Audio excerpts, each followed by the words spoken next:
Hello, everybody, and welcome to Tides of Death. How are you doing today, my favorite players? Thank you. We're all Every time, doing We're great. back to being the favorite players then, is yeah, it? you have to say that every time now because it's become an expectation that we'll think we've done something wrong if you don't say it. Yep. It's He like didn't when say it you're at last a time. gig and the band is like, "This is my favorite city." It's like you say that at every city. Yeah. Yeah, they do. Yeah. Yeah, we're doing good. 1 year older, but That's Can't right. You've complain. just had a birthday. Happy birthday. I have. Thanks very much. Would you like to share with the class how old you are? Well, I prefer guesses from not from the chat. Fuck you guys, but from you four. 22. Thank you. Yeah, I'll take that. That's too My low real, to be taken my seriously. real so- guess is like 32. No, it's Okay, 32. 34. Yeah, I'd say did- 34, 35, somewhere there. I mean, I did just tell you my fucking birth date, so Yeah. you should be able True. to. Yeah, you did tell us the exact year. 34, yeah, thank you. Uh-huh. Excellent. Well, it's been a few minutes since we've last played some Tides of Death. Where did we leave off with our party? I believe that we left off in the cellars of the of our base. We were having a big conversation because the cleric crew, I don't know why, but they're looking for Nilram. Nilram fessed up that he had mentioned Rohi and a dragon named Telemaki Lenorum to them, so he doesn't know which ones they're here to talk about. But if he had to garner a guess, it would probably be the fact that he mentioned Rohi. However, he did this at Sale's request and his own curiosity. And this was before the captain and I believe Archie had also turned to Rohi's eternal servitude. So Nilram is currently the only one not bound by Rohi. So it'll just pick up back on this. Captain, I think that I need to go and see what the ship's about. I'll bring the crew, but we need to have this conversation with them, probably outside of these waters, if you know what I mean. Listen, Nilram, I want to help you here, but you go to those clerics, you tell them that, we're all enthralled to Rohi, you point them in the direction of this place, and you make out good. Go back to Arcadia with all that gold, and you're sitting pretty while we're all getting fucked. It's got to be a better way. I've never been interested in gold and silver, Captain. That's more you and Archie. Yeah, I see you hoarding gold pieces in your robes, not telling me about it. Even if Nilram, the only thing I don't care about gold, the only thing I would care about is the crew. So if you go to these people, you sell us out, and you leave, the fuck how is that helping us? How is that helping? I'm trying to go to these people to save you guys. Save us from what? The exact thing you feared would happen, Captain. Your soul. You think these people can save us? I think if there's anyone on this earth that can save us, it's going to be a cleric crew of... It's going to be this ship. They're going to know something that has a chance. Even if the chance is 1 in 100, I would rather take the conversation and figure it out. I'm not going to give up the crew. I'm not going to expose our mission, expose our base, expose you guys. I'm just going to... I beg, let me have a conversation with them to save you all. All right. even Here's what we're going to do. Go on, Sale, first. even if I grant you that your intentions are pure and you go to speak with them in full honesty and in good conscience, you are only one half of that exchange. You have no control over what they will do. What will they do to you? Will they capture you, take you? We can't. Might not be able to save you. You're at least half of this party's power in some circumstances. And if that's taken away and you're captured by these people and they force truth out of you, I don't know, maybe they have zones of truth. They have some sort of way to compel you to reveal this information. Do you think they're going to, out of the goodness of their heart, be like, you know what? These guys have been going around burning islands, chopping off people's heads, stealing money. We're going to help them get unbound from this evil god. We're going to let them go. We're going to help them out. No, they're going to come, they're going to find us, they're going to exterminate us, and they're going to burn everything we've done to the ground. Nilram, do you know those scary stories that they sometimes tell at night at the boat? Where the people are walking around and there's a monster somewhere and someone in the group goes like, oh, we should split up. And then they obviously die. This is exactly what's happening here. Okay, we need to stick together as a crew. How about we do this then? How about we meet? How about I meet with them? and you happen to be in the bar, somewhere in the bar. I have my conversation. You guys don't overhear it because I don't know if Nilram will point down. I don't know how far it goes. I don't know if he'll be able to hear as well. But you be in the room, you be in the bar, and if anything goes bad, you guys are there to bail me out / help me. Seem good? That's one operation. We should explore a few ideas, though. What if we arranged a meeting of one cleric and one Nilram? Therefore, the powers on either side of that exchange are equal. That's fine. I think the fear for me is a confrontation between our party and the entire clerical host. I will tell you the clerics are not usually very powerful in fighting. They're more vessels for their deity to use to create crops, be wise. So they're farmers and teachers. I'll beat them up. I'll punch them. They'll die. Easy. Problem solved. That's correct. Yes, sure, that is true. However, they do have certain spells, like Hold Person, which basically will make Archie stand there. Even though they will feebly slap you for 10 minutes, Archie, you will eventually die. Yeah, that is true. I wanted to trust you, Captain. but Sale's got a good point. These people aren't going to work with us. They're not going to help us. Why would they? They know what we've been doing. If they didn't want to work with us, they would have been searching for me in a different manner. Like, what man is that? I asked the most milquetoast cleric in all of existence, the cleric of good and trade, and he is the one who has got this whole concoction together. If anyone's going to work with us, it's going to be this group of clerics. Why would they come in such force if they weren't planning for a fight? I don't think they're coming in force at all. If they were coming in force, they'd have fighters, they'd have people in actual armor with weapons. They came as just a group of clerics under the banner of all, not just one. They want to have a conversation. Let me talk, as Sale said. Let's set up a meeting. I can talk to the cleric of Velmonteris. Sale, you were talking about Zone of Truth, magic that can tell if somebody's lying. You have anything like that? If I can't listen into this conversation, I need some way to know that I can trust him. I have, we do have a Zone of Truth scroll. Yeah, we do have a scroll of it. I think personally, Nilram's angle on this is interesting, but in order for me to fully back it, I would just need more information. I would need some sort of concrete indication that they're not here with some sort of clerical vengeance in mind.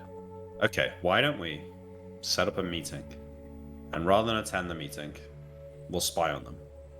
See how they turn up to the meeting, right? See if they listen to our terms. We just won't show. We'll get in touch again. We'll say there had to be a change of plans. The White Prince was onto us. Can we arrange another meeting? And if everything's legit, we can go along with it the second time. Sounds good. I think... Why don't we set up a one-on-one meeting? We spy first. If it is a one-on-one meeting, you let me go talk to them. If it's not, we know that they're bunk, and we just move on. Okay, but I want that Zone of Truth scroll first. Fine. I mean, Nilram will hand it over if it's on his character sheet. It's either on mine or Sales. Let me look. I don't think I actually wrote it down on my character sheet, but I think you did give me like the cleric scrolls. Yeah, I gave them to you, so make sure you put them on there. So you hand it to me. I hand it to Sale. Oh, I do have it. It's neutralize poison, X5, cure light wounds, X4, tongues, compulsive order, divination, and zone of truth. Yep, 6 zone of truths. Make sure you put 6. 6 of them. Nice. 6 castings, yeah. All right, so I hand the scroll to Sale and say, how does this work? I will spend some time studying the scroll and wait for Koibu to answer. All right.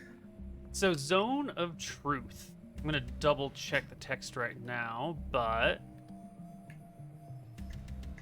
it is a 5-foot square per level. So if you're 10th level, it's a 50 by 50 square area. Range 30 yards, so you don't have to cast it exactly on yourself right here. Anyone who is within the area of effect must pass a saving throw versus spell. If they fail the saving throw versus spell, they are prevented from speaking any deliberate or knowing lies. Affected creatures are aware of the enchantment, therefore they may avoid answering questions to which they would normally respond with a lie, or they may be elusive as long as they remain within the boundaries of truth. When characters leave the area, you're free to speak as you choose. Yeah. I imagine So if you Sale just pass told me your that. save, you can talk, you can lie. It's fine. You pass your save. Yeah. But if So- you don't, you have to. You can avoid things, but you have to be honest and truthful at all points in time. So it sounds like you can resist it then. It's not a perfect operation, Captain. If I'm resisting it, Captain, you'll know that I'm being tricky with my wordplay. No, okay. Stepping out of character. You can, if you pass your save, you can just say whatever you like, right? Being failing your save and then being tricky is a different thing. Is it a save on every single? One No, save I at the think it's beginning. just one save. Can you So- willfully just say I'm not? Yeah, You you can can choose to not fail resist. your save. Yes. Now, is there any way to discern that visually if you were watching someone's face? Like, do they have to put effort in to resist? Is there a way that he could do it so that it's obvious to say Sale that he's not resisting? I think that would be more how it would play out in roleplay. So, like, if somebody has resisted it, they would be confidently telling the truth, whereas somebody who didn't resist it and had like something to hide would be evasive. I don't think that's something you would maybe mechanically have something for. I don't know. Yeah, I Yeah, don't but- think from the outside there is a way to know if someone is trying to pass their saving throw or not. I think that negates the whole point of giving someone a saving throw.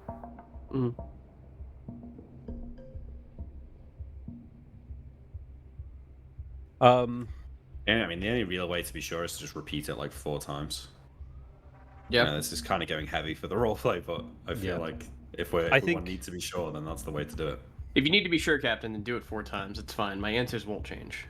I feel as if we can trust Nilram, at least until he has a real reason to abandon us. Wait, sorry, I'm lost. What are we trying to figure out right now? If we can trust Nilram, because Nilram doesn't want us to listen into his conversation, because Yeah. then Rohi might hear. That's it. Yeah. Yeah. So we need to let him speak to these clerics Yeah. without us hearing. He could be selling us out. We've got no Yeah. reason necessarily to trust. Okay, well, I think we should use at least one scroll. I just want to see it play out. So can we do it in here, Sail, or is the lead and the silver going to mess with the spell? I don't know actually. It It's should be not okay. It's fine. Okay, right, let's do it then. Wait, hold on. Let me ask a question. What are we ascertaining here from Nilram with the Zone of Truth? Are we not doing it after the meeting? No, I want to do it now to make sure he's not going to sell us out, and that also Yeah, that he's that's willing fine. that he's willing to die okay. rather than give us up if it comes to Okay. that. I make Nilram stand in the middle of the room and I take out Okay. the scroll, Zone of Truth. And how long does it last roughly? 1 minute per level of the caster. Or What for level your is it? Really quick, situation, so the spell is written at 5th level? 7th Okay. level, so... So mechanically, for every like statement that he makes, he has to pass a new save, right? No, passes That's one one save save. at the beginning of the spell. Okay, so Can why scrolls don't be we just made have of- him? Go ahead. Wait, couldn't we have him like this?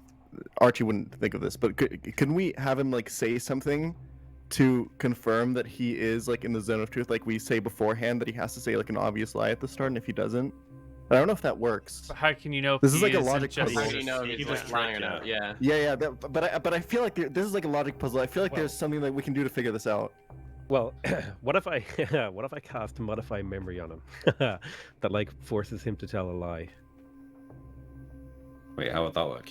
I You don't know. can't tell. There might be. But if I force him to tell a lie with a spell and he can't tell a lie in his Zone of Truth, then we know he's telling the truth. How can What you if- what force if someone you- to tell a lie with the spell, though? That's Yeah. what I'm wondering because I'm trying to think: is there a Because- spell I have that we could do this? If I think if you- 2 squared is 12, and I say that, that's not a lie, I'm just stupid. Isn't? Ooh, Do you what if guys remember? Do you guys remember that like brain teaser? That's like there's two guys. They're guiding the yeah. doors to heaven and hell.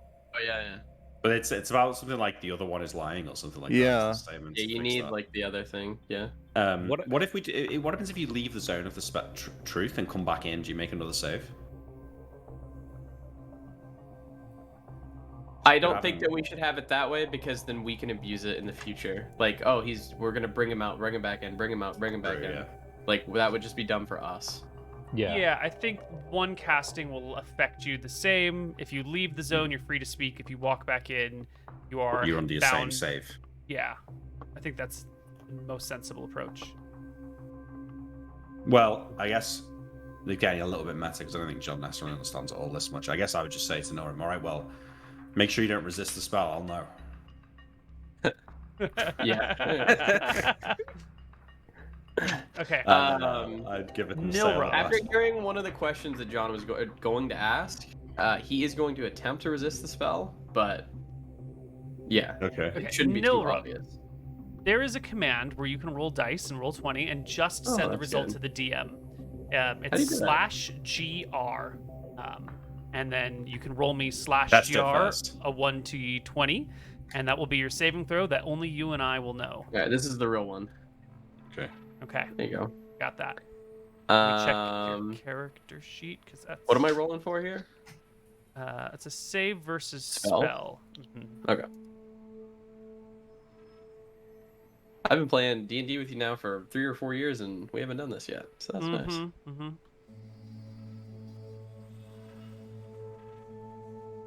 Okay, and if you need to whisper to someone, you can do /W and then type the person's name, and it'll pop up with an autofill Nice. form and blah blah blah blah. All Okay. right, I'm ready. Nilram awaits his questions. 7 minutes to ask Nilram questions. 7 minutes on the counter. Go. One question around, I think. Okay. Sale, do you want to ask the questions? Wait, I was going to say we should gather our questions before we cast them. but- Oh, that's spell's fine. You guys can cast. take your time. Yeah. Yes. So I was looking at my. I was trying to think: is there like a way to use modify memory to be like make him forget he's in his zone of truth, and tell him if he says the sky is red, I'll give him 100 gold. Like make him think that. But I guess that's not really a lie. He already said he doesn't care about gold anyway. Yeah. Okay, well, we're doing it on the fly, so I Wait, guess Nilram, we tell. No So more. I- one second. What if we say the sky is red or we'll kill you? Or like there's fuck. Never there is a mind. logic puzzle here. No, I it doesn't feel work, like there's because a if way he to figure this doesn't out, but work. I would have No. to like sit down for like half an hour. Because if Let's he just go with passes it. We if wouldn't he figure this out passes his anyway. save- Like our if he characters passes wouldn't think his of save this. right, he can say whatever he wants. Yeah. He can pretend to be failing. Because he's Yeah. smart enough to know how to pretend. to Yeah, make and it there's look like he's yeah. failing. It's I don't know. I feel like there's a way here, but it would take. Is it Our lenient? characters would never think of it. I think the only person who could maybe figure this out would be Nilram himself. So it doesn't matter. True. You We're would not have smart to enough. know a lie that he has been telling you that you know he's been lying to you Yes. about, Yeah. and then call him out on it. Yes, Yeah. that would work maybe. Damn. But we don't. I True. would need know like that. I would don't need think like we know multiple that. days of like divination. Is like is Nilram Yeah. lying about this thing? Is Nilram lying about this thing? Is he Yeah. lying you'd have to like find one. Mhm. So from now on, every day that we're resting, I want to be practicing like gathering lies that Nilram's told. Okay. Okay, first so- question. So Nilram, clever. can the Answer. party trust you with our lives in this matter? Yes.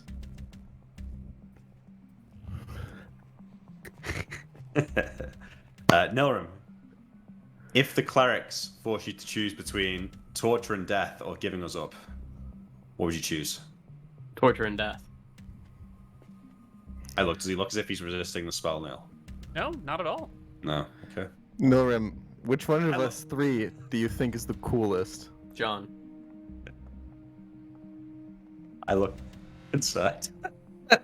No, Archie's like, yeah, no, that makes sense. That makes perfect sense. Yeah, that's, You're right. yeah, that's the most Sailor's cool hurt thing. a little. Yeah. As a fellow spellcaster, I'm a little bit disappointed in you. Wait, do we need to make rolls as well, Neal? We are also in the zone of truth. You could be standing outside of it. If you walk No, 'cause we've got into to it, be in the room, right? And the AoE of the spell is going to fill the room. well then Yeah, it's probably filling the room. everybody /GR to Koibu. your 1d20. And then who amongst you? Sorry, my internet cut out for a second. What happened? Everyone else is rolling saves because they're also within the zone. Oh, / GR and then. And then Koibu. Uh-huh. And then there should be like a drop down. You can select it, and then 1d20 is what you roll. What's the passing roll? I will Something DM you if spell you save. passed or failed. Okay, it says unrecognized command / GR. Give you /GR and then 1d20. You see my roll now. Oh yeah, I'm sorry. It's /GR 1d20. I'm sorry, I fucked up. Yeah. Okay, I got it. Thanks for that, Neal. Yep. Yeah.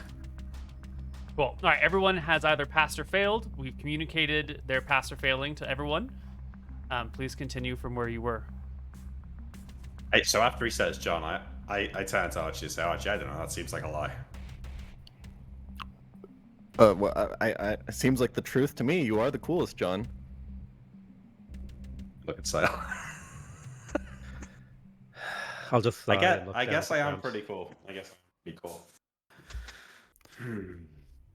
Nilram, what did you say exactly to this cleric in Redport? Paraphrase if you don't recall. Yeah, I'm exactly. gonna paraphrase out of character because I don't really remember. But here's I think that's what your think- character should say then, is that you don't Okay, yeah. clearly I don't remember. Yeah, I don't remember exactly. But I asked him to look into a figure named Rohi, and he'll say it. The lead room door is closed, right? Yeah. Tricky question. He says the word, so hopefully convincing you further that he is indeed Zone of Truth. And how much gold are you carrying on you right now? Out of interest. Around 200? Yeah, how much gold are you carrying on you? I like jingle my pockets. I don't know, like 120-ish. Okay. Well, I guess we can trust him.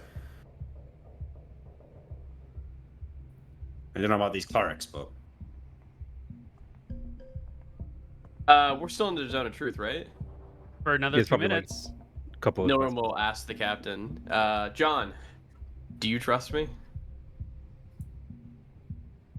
more now than I did before. I'll turn to Archie like, that's a no. Nilram thinks that he passed his save. Yeah. Okay. Okay. Trying to think of like a good question I could ask someone while we're still in here. Yeah, it's quite interesting actually, isn't it? I think we were all focused on Nilram, but now the gears are whirling.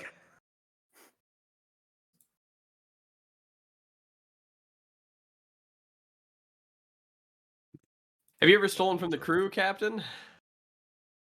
Absolutely not. Never would I steal from my crew. It just happens to be that my share is the largest. And none. Sale, do you want to be free of your deity? So I will think for a moment.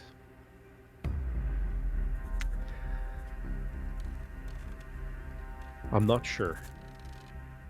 Hmm. On It's one just quite hand, cathartic. on one hand, the power is nice. On the other, I'm not my own man anymore. Hear that? 4 people in a room pretending to tell the truth. This is quite nice, really. We should do this more often. It's nice to get, clear the air a little bit. Well, we have a mean, limited if we do cast. If we do this often enough, eventually, like, we'll hit a point where we're all telling the truth, right? Yeah. Now, question: Say- can I inverse cast a scroll to be Zone of Lies? Then we could do riddles. Oh, true. So you can only tell lies. Just for the viewers. You have 2 to lie. players have passed, That and would 2 be players funny. have failed. Oh, but I think the fact that there's a chance to not do it is, like, always there, right? So it kind of messes with it. You would have to do it like a fuck ton of times, then you could do like statistical analysis. At this point, I think that becomes out of the realm of roleplay, and it becomes like power gaming. Yeah, for sure. All right, I will go and get the crew if you guys don't have any other questions. We need to meet with the cleric soon, and I think they're the best route for We've got to telling get them a where to message meet. to them first, right? We need to find out where they're going and leave a message at the tavern on the next island they're headed to. We should know where that is already. We know which way they're traveling around. Yeah, well, I think that's what we need to do, because we need to give them the terms of our arrangement here, where it's a one-on-one meeting between you and one of their number in a tavern on a well-populated island. Okay. What I would stipulate is, if possible, I would like to be able to cast Rapport on Nilram before he goes into the meeting. Oh wait, shit! No, we can't know what happens, can we? Yeah, you can't know what happens. That's why it's fucky. Yeah. Nilram will pull out a piece of paper. He'll cast. I don't know. Tell me if this is fine. He'll cast Cantrip. He'll make a magical quill, and he'll just write on it in magic. Is that fine? Just like a magic letter with no. Like you magic a clearly fake piece of paper and a clearly fake. No, a real piece of paper, a fake quill out of magic, and if he writes on the paper, can it just stay? It Like will written, like ink. It will stay for the duration of the cantrip as long as the But paper it would stays go within away. 10 feet of you. Yeah. Okay, never mind then. Fuck that. I'll go. Interesting write way up of a real doing note. secret notes. That is an interesting way to do secret notes, though. Yeah, like if you're in school, you pass like your crush a secret note, and the teacher picks it up and it goes blank. You're fucking saved, dude. Dude. That's nice. Huge. Okay, normal fashion, a real note. He knows the islands in the ring, so he'll say, "Hey, this island at this place." I don't think we need to get too down in the depths with it. Whichever island you want to do, will be there. Yeah, well, I was thinking maybe the party island, right? We've all shown our face around there before. We probably know people. We can blend in. We're just out of that. We're just out of that area. I think. They're not too far off, actually. No, it's They're like yeah, over. it's about They're like over here, I think. So they need to go over here. Show me where they are.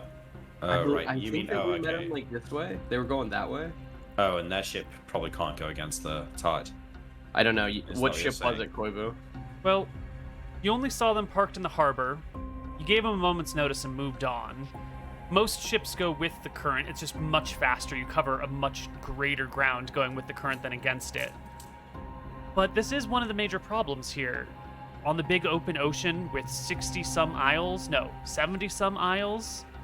there's no way to find these people. You sort of have to luck into them or leave a Wait, we message saw for them them- somewhere. I think we saw them at a different island. We didn't just see them here at Flotsam. They had ventured out while Nilram was creating some shit, and they had like met the ship again out here or something, right? There was you were getting some resupply from Crystal Cove, and the people in Crystal Cove were telling you that That was what it they was. ran into a ship of clerics that were asking questions about Nilram. Okay, well they're gonna be going island by island, I assume, looking. So let's just do what they did. Go island by island until we find them. Then we can leave them a message and go to the next one. The other option is that Mildred will know where they are. Probably, they'll have paperwork and they'll be They able. might. She'll know where they are. Finding another ship on the open seas, even island hopping looking for them, is a difficult process. You know, if they're on the outer ring, you might be able to catch up to them on the outer ring. But if they've Yeah. moved to the Midlands or if they've gone somewhere else, you know, finding a ship that's on the move, almost impossible without a source of magic. What does They'll be their They'll note be on the say? outer ring. I could ask. Like, if you find Nilram, how do you contact them? I'm sure that the note that they're passing around or the flyers are saying, like, we have an emissary in X spot, like X island, who can contact the big ship. Otherwise, it doesn't make sense. They're just, like, heading around looking for someone. They're asking questions. Mm-hmm. Okay. Yeah. Well, why don't we? We know which way they were sailing, Neil. They were sailing with the current in a Yeah. clockwise direction. We could start going around clockwise in our legit ship, docking at a place for a night, saying, "Oh, have you seen a big group of clerics going around here?" And they'll say, oh, yeah, probably. And then we'll say, how far away did you see them? And then we can maybe catch up with them like that. How many days ago were they here? Yeah? Yeah. Yeah. Let's do it. And that would let us know whether or not we need to skip islands and stuff. And if we get I- all the way to Mildred, we can ask her. But that's like the other side of the rim, right? Mm-hmm. I could probably also... I don't know if I have the reagents for it, but I might be able to use divination to be like, should we skip the next island? Or like... That could work, yeah. Let's, should we take both of our ships? We maybe put the other one in the bottle in case we need it. Make an escape, yeah? Yeah. Let me do that then.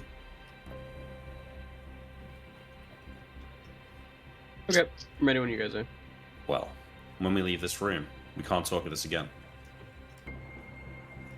Sounds good. In fact, maybe we should spend a moment to get our story straight in our own heads for how we're going to talk about this with each other once we come out of this room. Because if Rohi really is watching us, he's going to know what we're doing to some extent. Right? We are hunting for information to find out what their purpose is, what they're doing here. We're sending Nilram undercover to try to get information out of them and to assess whether or not they're a threat to us and Rohi. Why are we sending Nilram? Because we're scared that they might be able to sense him on us. Because we are bonded and Nilram isn't. Okay. All right. Don't let it slip or this is all for nothing. All right. Wait, Nilram, Yep. I have one more question. I think the time's up, but you can ask. Do you want to like hang out later? No, Manon. Yeah, we can hang out. Cool. Yes. Alright, Alright. I go to the door. I put my hand on the handle. I cast one look back over my shoulder at my unwieldy crew. And then I open the door and walk out. Okay. The party heads back into the base where everyone else is milling about doing this thing and that. You're going to get your big ship ready, your many-masted ship that has the proper paperwork, and you're going to sail along the outer rim looking for the cleric ship. The small Yeah. ship is in the bottle. Yep. Yeah. My recommendation as well is that we bring the anti-magic shield. In case we do get into a confrontation with the clerics, we can basically eliminate the threat of like hold person, and they just become like wet priests noodles, you know. Yeah, we And gotta then isolate I the think if shield. we're ever going to take the shield, it's going to be now, yeah? Yeah, but don't lose your armor spells if you don't need to. So, let's keep it in one part of the ship. We'll get one of the non-magicked crew members to basically shove it in one end of the ship and look after it. Mhm. I think the crow's nest is probably the safest place, right? Because it's like Yeah. no That's one true. gets affected, Okay, yeah. and it Probably all protects good against to get any up like there. chain lightning. Yeah. Oh, that's true though as well. Wait, it's quite a good point, that isn't it? Would the crow's nest attract a lightning bolt cast at the ship, or is I think- it more nuanced than that? It would be like Direction. a bubble where like maybe it would either be the lightning bolt would go around the bubble, or when it hits the bubble, it like gets cancelled. No, but I'm We- saying because like how you have a lightning rod on a building and all lightning strikes out that building when it hit the lightning rod. I wonder if the crow's nest would act like that, and then we could put the shield up there to like almost defend our whole ship from lightning. So, in ship-to-ship combat, when we're casting spells, everything is sort of moving and heaving. That ship is moving, your ship is moving, the water is moving. Like, it's a kind of a chaotic, messy situation. So, where you try to strike a ship with a spell and where you actually strike a ship with a spell is going to be a little bit different. So, if you aim for somewhere, you may end up striking the crow's nest. If the crow's nest is more likely to attract a lightning bolt, is maybe not all that accurate, because when you normally cast a lightning bolt, you can cast it near a tree but not on the tree. Otherwise, Yeah. lightning bolt spells would be useless in a great many Forest. situations. Yeah. So you might end up hitting the crow's nest. You might end up missing the ship and hitting the water beside it. There's a lot of things that could go wrong. I also wonder, is the lightning bolt magic? Ooh, that's a good point. Because it's not the same as lightning bolt, the wizard spell, is it? It's someone's magic cloud, maybe. It just forces a lightning storm. It doesn't necessarily make magical lightning bolts. Damage correlates to your level, right? That's true. That would make yeah. it magical. Point But Neal. it is. No, wait, it needing- doesn't. You Isn't it do just need a 8d6? storm. It's 8 times my level. It's 8. Yeah. It's the 8 times your level. Okay. Yeah. Yeah. All right, fair enough. The Yeah. other thing is we need to get like enough magical shields and just outfit a mage killer ship that just has like the entire ship is clad in these like anti-magic fields, and they're just like fireball, and it just puffs out, and the ship keeps coming. Oh shit. I've just had a vision of Yeah. like a future episode, right? Where we attack the wizard college, and we do it by like ramming a ship full of anti-magic shields like through the side of a wall, just like smashing into the middle of their little lab or whatever. We start getting the crew to fling the shields everywhere, and we all dive off the ship and start fucking them up. Oh hell yeah. Sick. Could we make anti-magic knuckles for Yan so he's just like punching the magic out of wizards? Holy shit. Could I block a fireball if I did that? Oh, that would be so sick. That would work as well. But you'd have 10 armor though, so there's that. Yeah. Well, I think we set up and get going. Yeah. is there anything that needs doing around here? Any instructions to leave for people? This seems like too big of an issue to deal with your crew at this point. Wiley can manage everything else. Yeah, we're bringing most of the crew with us, right? Because we're taking the big ship, so. We're taking Okay. the big ship. Yeah, most of the crew's coming. Excellent. So we're gonna have a whole bunch of people on this ship, and you're gonna go look for a ship filled with clerics from another realm who are here hunting Nilram. Us. Oh, Yeah. well, yeah. I don't know about hunting, but The Looking hunter for? becomes the hunted, Neal. looking for it. Yeah. Okay. Well then, off we sail in the clockwise direction. And why don't we take our first break right here, and we'll come back on the other side with a little bit more Tides of Death. Right. Hello, everybody, and welcome back to Tides of Death. Our party sets sail across the open sea. Well, actually, kind of an enclosed sea, but across the ocean, looking for this ship of clerics. Now, the last time you saw them in Port Ferris was mid-December. And now you are here in Port Ferris in like early February. So they've been gone at least a month and a half. Does that mean, how do you want to, do you want to just start island by island, stopping and asking as you go? Do you want to try and cut halfway across to keep up with them, or to try and catch up a little bit? No, I don't. Well, I think that, right, they'll have come across the islands where people will definitely recognize us, where we've done extensive things. And I imagine they'll probably spend more time on those islands. So even though you could probably, get around the whole rim in a month, 2 months, Neil, is that right? It's a few months, I think. Yeah, so we could try and cut to catch up, but I think they might not be as far around as we think. You think they might have Yeah, to if they're, stop like, and spend some time on each place? Yeah, I think so. Maybe not every place, but definitely like Jamuba. They'll probably be there for a while, I'd imagine. Since there'll be a lot of evidence of us there. Huh? So maybe we cut to... Well, what about Port Augustus? Was that... Everything was okay there, wasn't it? Anyone remember what went down in Port Augustus? I don't think our characters remember what happened in Port Augustus, right? That's the weird island. No, I thought the weird island was Alba. No? Oh, yeah, no, I think you're right. I don't know. I would personally just cut through and see then what happened. Yeah, why don't we also, if you're comfortable with me doing, Augustus first. That's fine, yeah. if you're comfortable with me doing like a divination, I could be like, should we sail a quarter way around the rim to find the clerics? Yeah. And that'll give us Well- and I don't know, like we'll maybe have a better question. Yeah, if you can consult the drowned god, then do so. Let's Yeah. use our wisdom. I'll go to the edge of the ocean and I will cast the divination spell. Hang on 1 second. And my sacrifice will be one of the many heads that I've collected with 2 coins over the eyes. 2 gold coins. Because I'm not asking for much, I just want directions. Mm-hmm.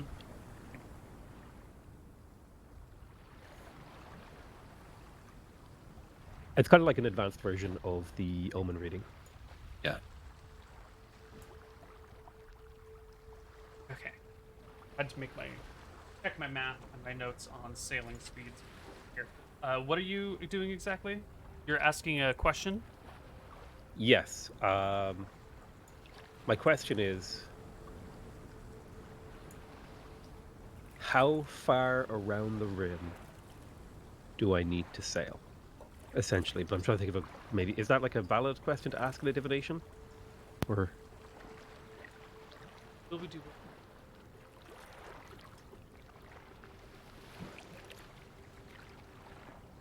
Maybe it's something like, where in the rim should I start my search? yeah, Specific goal that will occur within a 1 week period. Sort of an awkward question. So it's like, if I do this, then what will? I don't know. Useful piece of advice concerning a specific goal, event, or activity that will occur within a 1 week period. So if we venture into the 3rd level, will we do well? Clearly happening right up now. I guess where should I start my search? Is there an event that will happen right now in 1 week? yeah, and like if they're more than a week of sailing away, then the answer would be like inconclusive in a big way, maybe.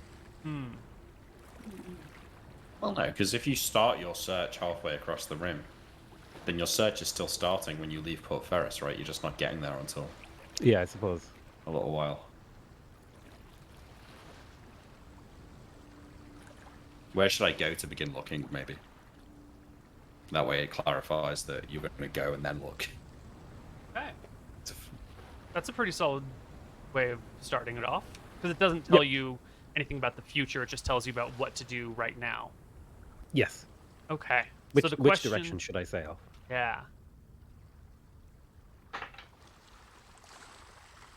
Well, hang on. We want to be going the same direction as them, don't we? Because the point is to try and be behind them and catch up, not be in front of them. Confront, Then we won't get any information from the islands that we passed by. Okay. So, would you phrase your question, please, for me? Which quadrant or cardinal direction or quarter of the rim should I begin my search? Or should I set sail to?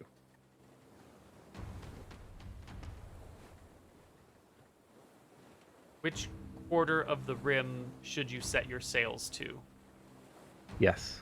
To find the name of that ship, Maiden's Kiss or whatever. Is the quarter relative to the cardinal directions, or is it relative to Port Ferris?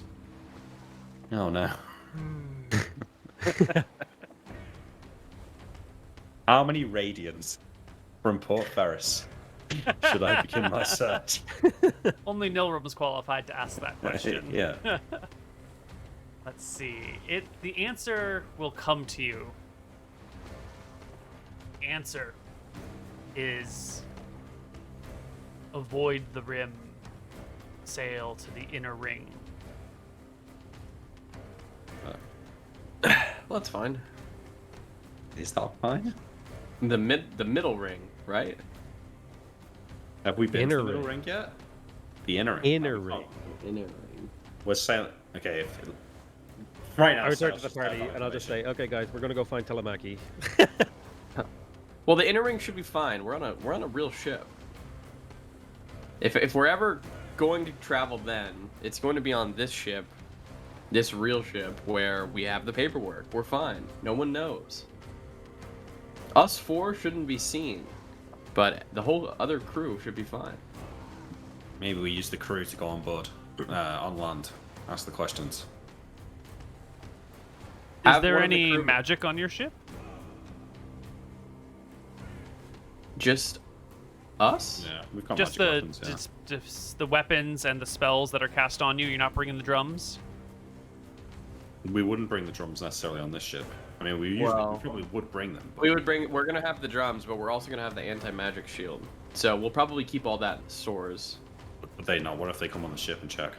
But then they're gonna see a shield. So that means when you go to the inner ring, you're going to bring the anti-magic shield. No one's going to have any protection magics cast on them. And all of your magical equipment, including any potions or healing salves or whatnot, are going to be sitting underneath the shield. So if something but if they happens, you've got no magic on you anywhere. Or if they come on the ship and search it and find it, and then we're fucked. Yeah. I feel like It's just gonna run like a. They're not gonna be like searching our ship. We're gonna go into port. We can go into port, and then our people can literally go and talk to the clerical duders, and tell them, hey, we want to have a meeting at X Island. They've searched our ship before. Yeah. Wait, why don't we just sit here? We can go on the long ship and do some other shit, and send our dudes on the real ship into the inner islands to go and tell the clerical duders to meet us out here. We don't even need to be on the ship. It's a real ship. Huh? What are they doing there? We need a reason for them to be going. But yeah, that could work. I don't think we need a reason. You can travel where you want. They're gonna ask though. And That sounds like a problem you can pass off to your henchmen. Yeah. They can figure it out. Sounds like a fun side story for some time that only 3 people can make it. There you go. Okay, yeah. Okay. We send them off. Okay. You'd send the but big ship with crew. Sorry, go ahead, Sale. probably with instructions to like hit a few towns with notes. Okay. Yeah. Just Yeah, like, maybe- wherever they land, you know. And we Pick want to up- meet. Pick up some people from the island, right? Because that way we can have our secondary characters. Or at least like that one. Because he's on the island, so. Yeah, Sure. they'll go and pick up Dan and Ted. Well, actually, they can't. Maybe not the ogre, but they can Maybe pick not. up my guy's name. I can't even remember his name anymore. We'll let that story fine. unfold itself in another session, another time. That's good. Yeah. Okay, we tell them to meet us on. Yeah. Where's the meeting point? That's actually important. He can leave him at. They can meet us back at the island with Brophy, right? We'll head back there. That's good. Sulphur Island. Oh yeah. Yeah, that's a good island to be. That's our power base too. Yeah, no, that's a Yeah. good island to be at. You want They'll to meet us on invite Sulphur Island. these clerics who are looking for Nilram with questions about Roki to the island that you're setting up. That's correct. Oh, sorry, no. No? Sorry, I didn't realize that's what I was asking. I thought you meant like where would we meet back up with our ship? No. Where do you want the clerics to come meet you? No, it needs to be populated so that they can't just attack us in person. Like, We are so not afraid. Well, that's why we would want it to be on that island, because they can't attack us in person. Our whole crew's there. If they attacked us, the whole island would be against them, and we would absolutely just slaughter them. Well, the people on the island, like I don't know how well they'd hold up against like 10 clerics casting hold person. That's a numbers game here, where we have a bunch of people on the island, and those clerics aren't going to be worth their salt in a fight. we're just. I'm just saying, looking- if we want our, yeah, We're just looking to speak to them right now and get Correct. an idea of what they're up to. If we want to ambush them and kill them later, which let's be honest, we probably do, then we set up the meeting on Sulphur Island. Let's talk with them now. Let's give them enough breadcrumbs so that we can lure them in later if we need to ambush them. So let's do it somewhere more public. Not Ferris, not Sulphur. I think the Party Island is the best place to do it. I know people there. that's fine. I've got people who I've, thrown a few gold to that'll tell me the details. I We can think do it that's on the Angel place to be. Island. Plus, When you say party island, you mean Angel Island, not the island that belongs to the party. Yeah. Yeah. I mean, Yeah. I mean where Okay. we send like Wiley and that to go Gotcha. unwind. Yes. Okay. And We'll I've go got hang out on long-term Angel plans Island to, for a like, week or two. To sort of mafia eyes that place. Yeah. Like I said, we could start running all the casinos and the bars and that. Great. Well, in the meantime, the party gets on their long ship. Just the 4 of you now, with your magic drums and all of your gear, and we set sail for that other side quest that you had been going for. That What was that? searching Was deeper the into dragon. Telemaki, where he lives, which at the end of last session you got a location for on the northeast corner of the outer ring. That I sounds think- like did we? exactly. Oh, that's right. I think we should just chill on Angel Island for a few weeks and wait for the clerics to come. I don't want to miss our rendezvous. I think that'd be good for the party as well. We can all, Yeah, but we you don't know, know how do that's some gonna play out bonding. yet, right? yeah, you just wait. We do some bonding in character, you know. Gives us more chance to You might not win. Who wanna- knows how long it's going to take those guys to find them? Yeah, it could be 2-3 months before they get back. Well, there's only 2 islands that they can be on in the middle. We're not going to miss them. These guys have got nothing better to do but look for us. If they get a lead, they'll wait. How long do I think that it'll take Koibu. Just for the ship to get to the Midlings. For your ship to get to the middle, inbound will take a little more than a week. And then we'll probably need a day on each island there, going off and asking questions. So that's another 5 days. That'll bring us to about 17. And then it'll take them maybe Weekly another back? 20 days to get back. It's much slower going out because you're Oh. going against the current. Okay, we got about a month then. So you've got at least a month, and that's with your fast, large ship. If the clerics aren't in such a fast ship, their ability to follow you might be a lot slower. That's Like fine. if they're in a cargo ship, then it'll take like almost a month for them to get all the way out, let alone. And then if they come out from one spot, they might have to like go along the rim a little bit more to even find you. So you're probably looking at a month to 2 months before they'll arrive from the inner ring. Okay, I don't think we care.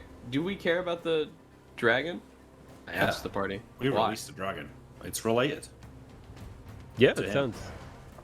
sounds like he sealed it, and I don't know how dragons react, but enemy of my enemy is my friend. Okay, that's fine. I guess we can go talk to him.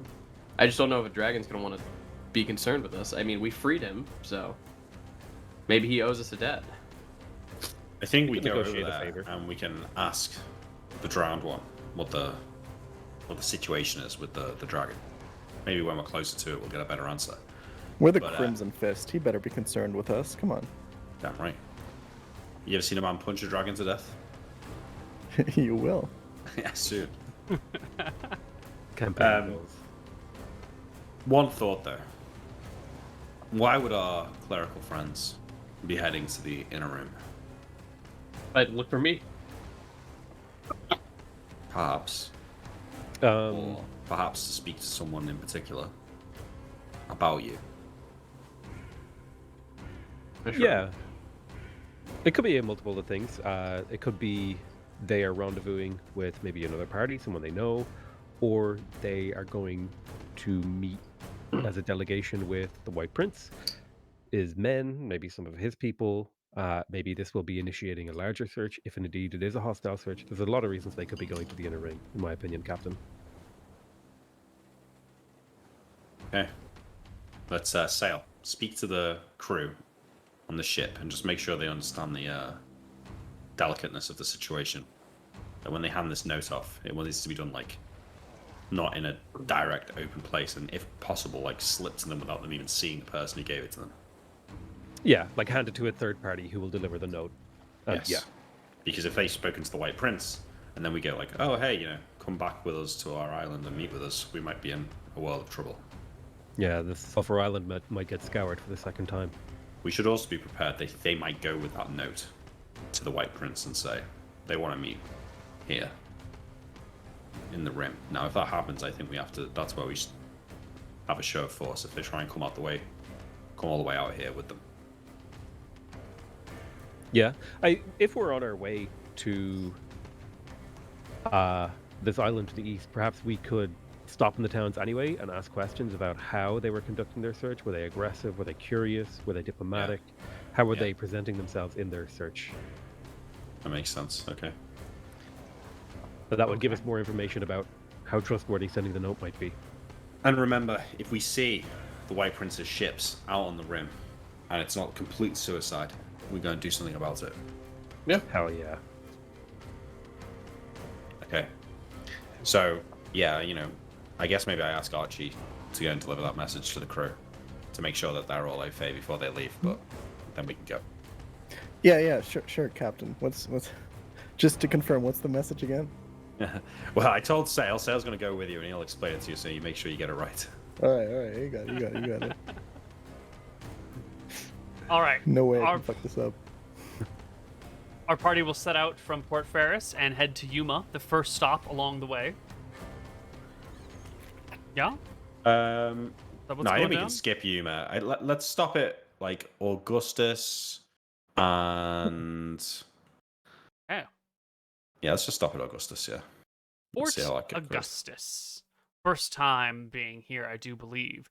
The city of Port Augustus is at the very end of Summerland, a large island that sort of has like an X or a weird Y shape going on with it. There is a mountain. This is the wrong track. There is a mountain at the very center of it called Mount Solstice that rises up and can be seen from miles in all directions. Forests and jungles cover the island all the way up to Port Augustus, where a large wall has been built from side to side of the peninsula. The wall towers 100 feet high. You can see it from the dock as you arrive.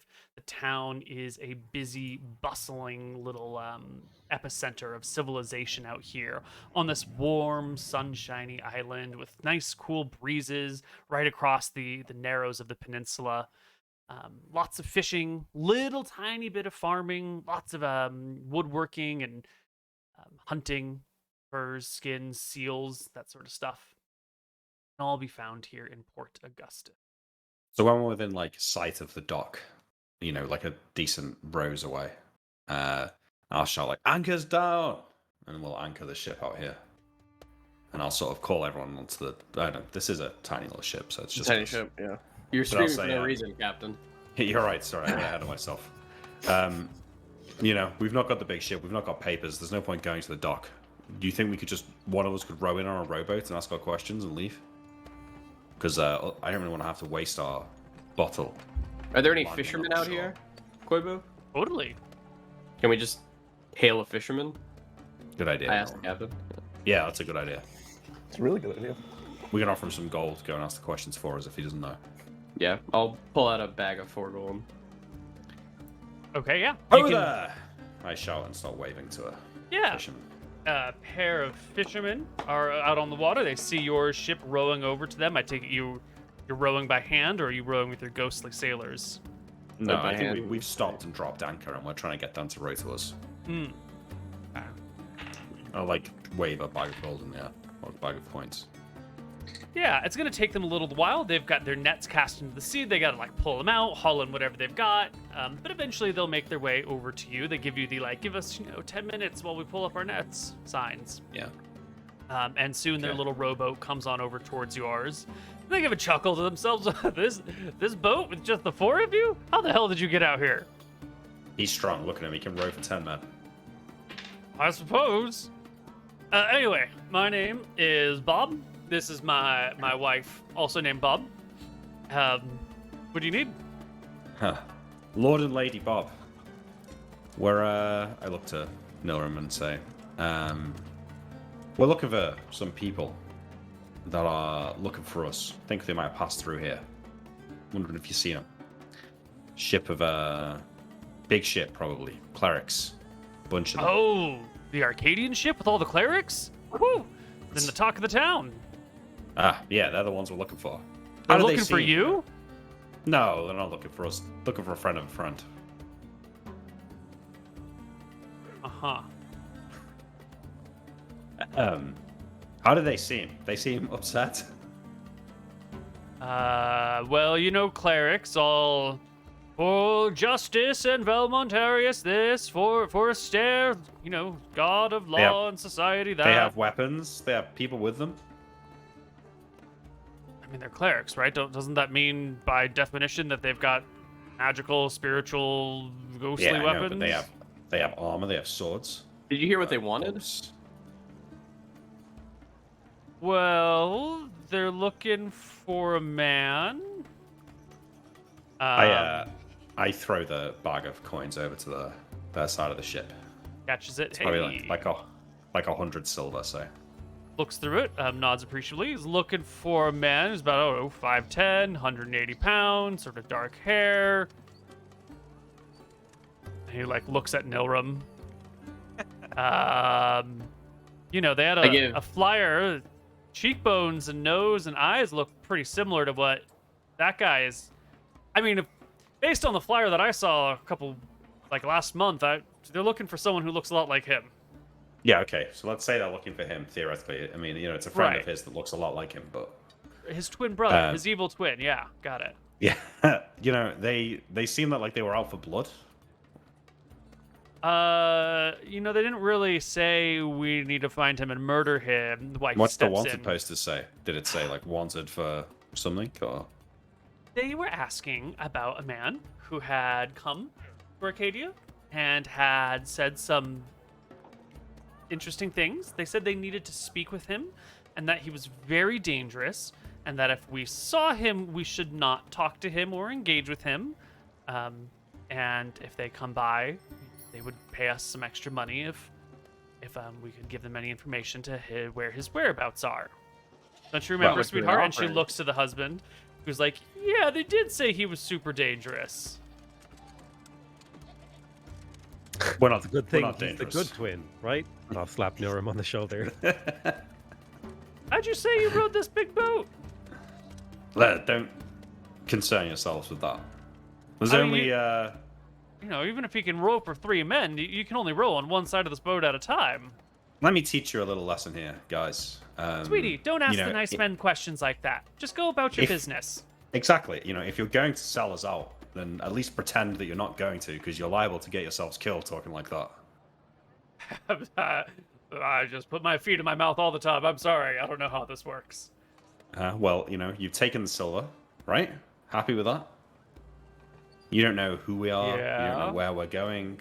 You don't really know what any of us look like, so I don't really think there's much for you to tell, really. I mean, even if you called these guys over to talk to you, they'd probably be upset with you for wasting their time.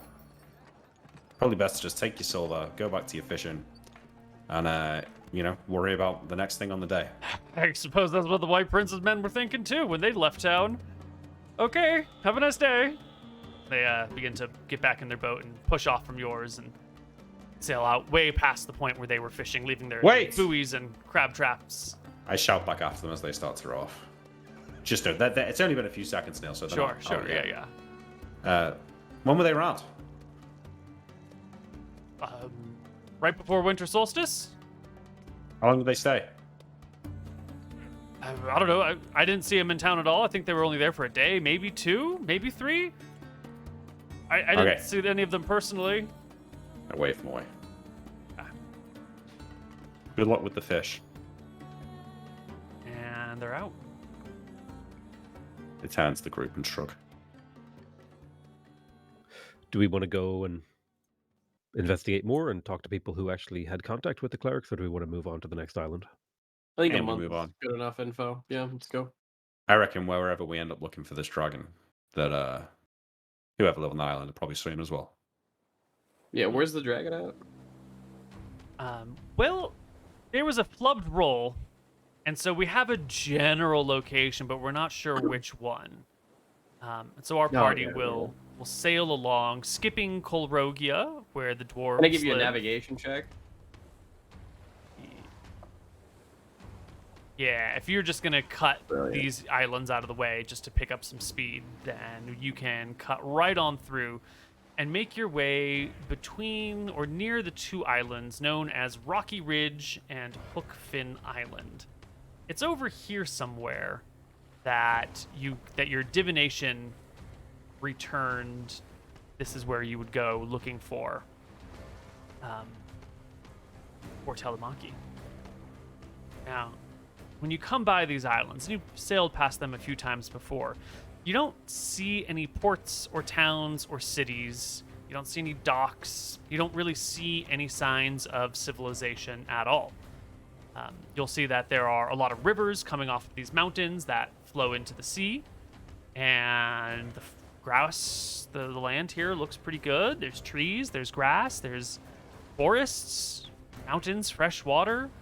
These islands are primed to be centers of civilization, but you see no towns or cities from your boat, at least not as you're sailing past them. I call for a starboard turn or port turn, whatever. Let's turn into That's this. starboard. Yeah, let's turn starboard into the center of these islands here. Whoosh, inwards we sail, right between the 2 of them. You're maybe 40 miles between these 2 islands, so your boat can sort of sit in between the 2, drop anchor onto the coral reefs down below, and take a gander. My understanding of spyglasses is limited, but can I get any meaningful information? I think Yeah. John whips out his spyglass now and looks around him. Absolutely. Give me a perception check. Yes, sir. The dumb stat. True. but a good roll. Yes. As you're gazing across the coastlines, you spot what appears to be a collection of rocky spires over here on the northern island. The one that's marked on your map is Rocky Ridge, right by this big river that your map seems to show having like a whole bunch of other smaller rivers feeding into it. At the mouth These of it, spires. Oh yeah, go ahead. there's these weird rocky spires that are maybe 12 feet tall and sort of like broad at the base and narrow at the top. They're looking man-made. It's hard to tell. Your spyglass can't resolve that level of detail, but they're unusual. Like, it could be a natural formation of buttes or weird spires, but it's an unusual one. It could be man-made. I hand the spyglass to Sail. Point to it, saying, "What do you make of that?" Yeah, I will investigate it and try to think back if I've ever heard of a story of something like this, like people who live in rocks versus people who live in spire houses. Let's see. Pull your character sheet over here for a moment. Why don't you roll me a flat 1d20? I will play with it. Oh, that's a good one. Yeah. You haven't heard about anything like that whatsoever. The closest thing is that there are a species of gnomes that live in trees. Sort of like leprechauns live under trees. That's about it. That's all about you got. I'll be honest with you, Captain. I've never seen anything like this in my life. Well, is anyone living here? I hand the spyglass to Archie so that everyone can take a look. I mean, can you ask him which island we should go to? Yeah. But I would need a night to prepare either the spell or I could do an omen reading and ask a more simple question. Yeah, Is there like a reef that I could stand in, and or would we have to go to shore? You'd have to go to one of the shores. There's a reef below you, but it's some like 100 feet below. Damn. Can't we just throw you in there and you can ask him? You need tide pools. He's kind of cagey, actually. He doesn't come out all the time. Well, let's have a vote then. I mean, looks interesting to me. I say pointing at the spires. Archie, Sail, Nilram, what do you think? Well, I don't think we're under any major time pressure. We could theoretically just do a quick, gentle sail by of the coast of both islands and just get a closer look and see if there's any activity and movement. That's wise. Sail. Yeah. Sure. Yeah.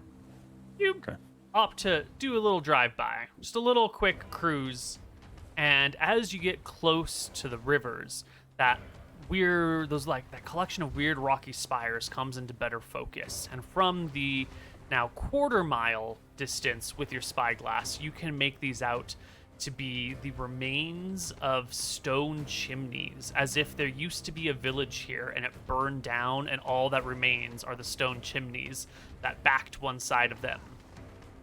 And since then, the natural environment has taken over the area. All around them are little grasses and shrubs and trees and whatnot. So you can see a badger coming out of its burrow to hunt around for some roots somewhere. You can see some birds nesting on one of the tops of these old chimneys. Quick estimate tells you this place has been destroyed for at least 50 years. Okay. Judged on the size of trees in and amongst the area that would have been a town. Well, Captain, I'm no expert on dragon facts, but I would imagine that the dragon would live on the island that has a burnt-out town. Well, to be honest, Sail, I don't really know yet what we're looking for here. I'm not sure what our intentions are with this dragon. But, hang on. Doesn't this one live under the sea, actually? I look down into the water, like, apprehensively. It's meant to. But, something in my gut tells me we'll find answers over there. All right. Sounds good to me, Captain. The good day to be burnt alive. You know, underwater dragon, breathing fire, I don't know about that. Probably more likely to flood us with water and crush the ship beneath the waves. The underwater dragon. Why don't you just talk to the sea, Captain? This guy. I look at Archie and points at Nilram. Let's bring her into shore. All right, the party arrives on the shore. You pull your boat up on the beach and step out onto the ground. It's very clearly a desolate, destroyed village right along the side of the river. In fact, it's more than a village. This was probably a reasonable town once upon a time, based on just the depth to which these chimneys have been spread all over the place. There's not much remnants of it now, sort of some loose rocks here and there. If you might find like a slightly raised dais that would have maybe served as like a forum or something like that. A couple of columns here and there show you that this might have been a temple once upon a time, or maybe there was a government building here. You can find areas of broken rock where some stone structures had been pulled down, probably some sort of like Greek-style temple or church of some kind. Just pulled down, and now there's long columns resting on the ground, overgrown with weeds and grasses and vines. I think I walk betwixt the ruins of the town, running my hand against the stone, musing to myself as to what these places may have been, whilst the more magical party members find the dragon for me. Yeah, I don't have detect magic or anything like that, so I'm just kind of curiously looking at the town, trying to get an idea of the scale of the people that lived in the town. Like, were they giant people? Were they little people? Were they average-sized people? They seem to be about average-sized people. You can come to these hearths, and you can see the opening of it is about the same that you would have in any of your hearths back at home, anywhere. Yeah, find like a broken down or anything like that. doorway that'll be about the right height and right size. You even find a set of flanking pillars that would have marked a gate on the north side of town that would exit. And there's some old writings that are sort of like faded on them. Most of the ash on the stone has been washed away by years of rain. But, north exit out of town, says like the carvings on the stone. Oh, is it written in like a language I can read? Yeah, it's written just in the common tongue of this area. Oh, okay. So it's probably a human settlement then. Seems reasonable. That's about all enough. I figured out. What about you, Nilram? Any investigations to do? I don't have any good magics for investigating, so... Well, Archie, it all falls to you then. Yeah. There's no magic to be done here. How are you, the man of the Crimson Fist himself, gonna sort out what this island means? Archie has no fucking idea. He's listen. He's gonna look around. He's just gonna keep his eyes open for things to report to the captain. Nice. That's what he's here to do. All right. Well, since we're all out of clever ideas, I've got a not so clever idea. Well, I'll let the captain know that, like, if we rest tomorrow, I could maybe speak with Dead, I could detect magic, I could retool my spell kit to do more investigative work. We need to find the remains of a dead man, though, right? Or perhaps a church where somebody died. There might be a cleric around who was the patron of this village. Perhaps. I say we take the exit out. We walk there. There could be a settling of maybe someone who lived outside the town, who's now an old man, but still lives on this very island. The town was destroyed, but is everything destroyed? Not sure. Perhaps. Is there when you said the exit out of town, is there a specific way out of town? Like a pair of old stone columns that haven't fallen over yet, that have like exit out of town written. And if you investigate the area and sort of kick around the dirt, you can see that there was once like a palisade wall, a wooden wall that wrapped around town that must have been burned down or somehow destroyed. But these like two stones that anchor the once wooden doors that would have closed the gates to this town are still there. These chimneys sticking out, are they like sticking out of the ground as if their buildings have been buried? Or No, are they you can just... see like the entranceways to the chimneys here, Right, okay. like little animal nests inside them and whatnot. So kicking around the ruins of the buildings, do we find any bones?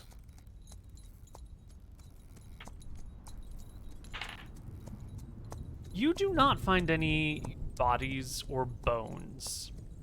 might just be that it's so old that animals would have carried them off by now. Although even in those situations, if a whole town was slaughtered, you would still expect to find some remains. It's clear from the fire damage you see on little bits of stone here and there that the town was swept by fire once. No sign of the people who might have lived here. On the chimneys, are there fire marks the entire length of the chimney, or is it maybe a bit at the top or a bit at the bottom that's not? Like, does it look like? Is there any way to tell did the fire come from above or did it come from below?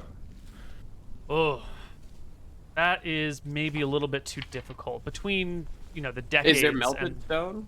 There's no melted stone. No, Okay, nothing that resembles dragon fire here. But between the years of rain and whatnot, Yeah. most of the fire markings are gone by now. So how are we identifying that there was definitely a fire? There are some clear signs of fire that have been done. Like when you find those pillars at the edge of town and you dig around nearby, you can see like the palisade wall and like the charred remains of what part of the palisade wall would have stuck above ground. Okay. And you'll find a chimney that has like a nice large tree covering it, and part of the chimney still blackened by fire. And some of those columns from that knockdown temple are burned as well. Well, why don't we do what Nilram said? We'll leave out the gate, have a little look around. When night falls, we'll sleep and we'll come back in the morning. Seems good. Yeah, sounds good. I think we should identify where we want to sleep first, perhaps. Yeah, well, to be honest, I'm not sure about sleeping in this place. I say, looking back at it. Seems good to me. Get on the boat, head out to sea, sleep on the boat. Well, or just in the forest somewhere. But you're right, probably safer on the boat. Well, actually, maybe not. Underwater dragon, right? Maybe it is safer under the forest. Underwater dragon who we set free. Does he know that? I assume. A dragon's smart. Not as smart as me, but they are smart. I mean, he Sure. gets trapped in a mountain for who God knows. how In long. my readings, dragons are some of the that's smart. smartest creatures. All right, well, I guess maybe he will know it's us then. Well, if he knows it's us, where's the welcoming party? Norm will call out to the sea. Oh, great, Telemaki. We are here, your humble servants, he says half-jokingly. Please show yourself to us. Nothing happened. See? Not a sea Right. dragon. Yeah, okay. I'm sure that really puts a line through that idea. All right, let's get going. Let's see what we can find. We start moving. Yeah. The party is gonna go find a place to rest on the land somewhere. We're Call it a gonna day? check outside the town first and then find a place to rest. We're gonna take the exit out. Yeah, the island is not that huge. It's maybe 10 miles, maybe 15 miles from coastline to mountain range. And you've got some time, so you could walk maybe half that distance.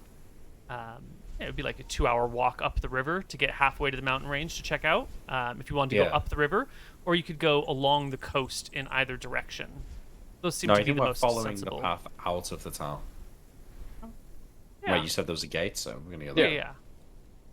Yeah, after 3 miles or so, you hit the edge of the forest, and the river flows right alongside. And there's old cobblestones seem to appear here now that you're like out of the grasslands where things sort of blow more easily and into the more settled forest. You come across areas where there's even like some stone bridges that cross over this creek, and the bridges are still intact.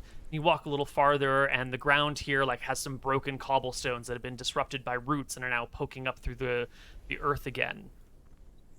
You see more signs of civilization as you go, until you get to the other side of the woods, where the river forks into two. There is a stone bridge that has been broken in the middle, leaving a gap of maybe 15 feet on the archway.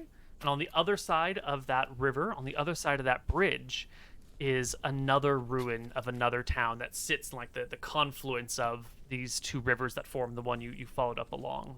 If I bring the map over here, I think you can see close enough. This You're other coming. town looking better, Nick. And better, like, In better form. Yeah, Look like and wow. Oh, okay. I can't think of the word. I don't know any other words to use. Is it in good shape? Like, is it Yeah. like messed There up? you go. Yeah. It's Okay, in better no. shape than the last one. Well, this town also has been burned and destroyed, but this town looks like it had more stonework in it. There are still some like buildings that are somewhat standing. Yeah. But the one thing that you will notice that really stands out to you here is that on the stone wall that sort of comes along a section of the river, and on your half of the half-destroyed bridge, are large symbols of a stair here. That large triangle with rings on each corner of it that are marking this place. They are bright and they are blue, and they look like they were put here after the fire. Hmm. That's weird. A stair Another did it island purge. again. Less interesting than being burnt to the ground by a dragon. But Could be a repeat of Sulphur Island, Captain. I'll like look up at the nearby mountains that I assume I can see from the map and be like, Oh, perhaps totally. we'll find more friends perhaps, in the yeah. hills. Maybe if we can make friends with this dragon, we can have another base here in the future. If there really is a dragon in these waters, the White Prince wouldn't dare send his ships here. I take a few steps back. I crack my old undead legs. Neal, do I feel like I can leap this 15-foot gap? feet? Oh, that's a hard thing to cross. Can Archie throw him? I feel like I can do it. What's the gap? What kind of drop are we looking at if I fall in the water? How's the river looking? You know, am I dying if I fall? I can dimension door you over if you'd like. Well, you probably wouldn't. A normal human being wouldn't die if they fell into a river from this height if they could swim. Yeah. There was So it doesn't some look like water that rocky and was stuff. damaging to you on the last island you were on, so, you know. I'm assuming that I've touched water since then. That's true. Um, Could have Fresh touched moving water. water. I feel like it's not even that it's fresh water or moving. I think it's the fact that it was holy water because it was by a holy place. Hmm. Well, we could just tie a rope around your waist, Captain, and if you miss the jump, we pull you back up. You'll be needing a rope anyway, so you guys can climb back across once I jump over there. Yeah. Yeah. I mean, Practically if you can't wanna, go wrong. If you want to hold it just in case, that's fine. But yeah, I think I'll be okay. So I make a good sailor's knot around my stomach, and I make sure I've got plenty of I say, okay, now make sure you leave plenty of slack here because I can jump far. So, for Yeah. jumping rules, if you had a jumping proficiency, you could jump 2d6 plus your level in feet horizontally if you have a running start.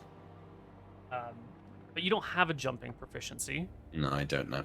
So I would ask for a strength check to do 2d6 plus your level in feet. We're really Well- talking strength here, yeah.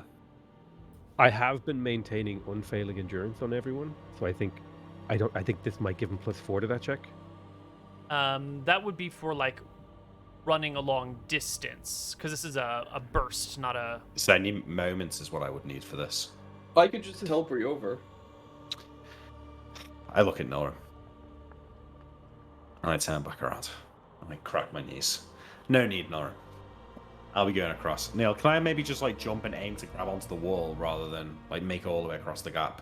Yeah. Like instead, try and jump and then I can grab on the wall and climb up. Totally. That will be another strength or dex check, your choice, to grab and hold when you like throw yourself across the gap to it. But I'll need less I distance. rolled into initiative. But you'll need to less set the distance. captain's back. Gotcha. I'm going, but I don't need his help. I'm jumping Alright. across, Neal. Give me your strength Nilram check. enlarges you. No, I get I- it. I don't. Well, you gotta Don't roll into need to. initiative to move. I know you don't need my help, but he's gonna smack you anyways. I can do a roll to hit if you'd like. That sounds like Mr. Moon's going to enlarge you. He's casting the spell. Yep. Okay, So we you're, got you're it. at I the can't base beat of his this like ramp, this archway, right? And you're getting ready to run. And just as you're about to go, he hits you, and you just like, and you're like much larger now. You're Yeah. 70% larger. So instead of Okay. being roughly 6 Presumably feet, you're that's gonna help. Yeah. roughly 10 feet or 11 feet. Yeah. Okay. Give me that leap strength across check. now. Yeah. Strength check. Yeah. 27. Oh, it's beautiful. Roll me It was all 2d6 Nilram. plus your level. 2d6 plus my level. Yeah. Can he get a bonus here for being Yeah, he'll get a massive? 70% bonus. Do I just roll 6 because I'm level dual class, or can I round it up to a 7? No, you'll whatever is the highest of your 2 levels. 11. 11 feet plus your 70% will get you to like 18 feet. You don't even need to grab onto it. You Clear just it. clear the whole thing and off to the other side of the archway. I give a little bow. I'll You give did it it, a cheer. Captain. Yeah. I will untie the rope from myself and find something to tie it to on the other side. Mm-hmm. There are some like slots along the bridge where you could set a flag or something like that on various points, or might have been used in the construction. So you can rummage around on the other side of the bridge until you find like a nice sturdy stick and find cut it down to size well enough to ram it in one of these cylindrical holes and tie the rope to that. Do something on the other side. And keep this here until we leave. Yeah, I'll find somewhere to tie it on this side. Yeah, a rope can be strung across the two, which will make it easier for anyone to cross. I would just like one strength or dex check from each person attempting to cross the rope bridge. Failure means that your grip slips or something. You can attach another rope to yourself, and you can just perfectly complete the process with no problems if you have extra rope. Yeah, easy peasy. Roll the saves. Everyone goes across. It sounds like. Right, Except we need an Archie for save. Archie. Strength check, Archie. Oh, yeah. Oh, there we go. Easy. Yeah. The whole party crosses over, leaving the rope behind to secure their way back in the other direction. Walking down the bridge and into town, you can see that this place feels categorically different from the other one. There are large stone buildings here that were not pulled down to the ground. Sort of like in that outer one next to the coast, there was a big temple that was, all the supports had been yanked down, so it didn't really stand up anywhere. And here there are a few buildings made of stone that are still standing. There's sections of wall that are stone.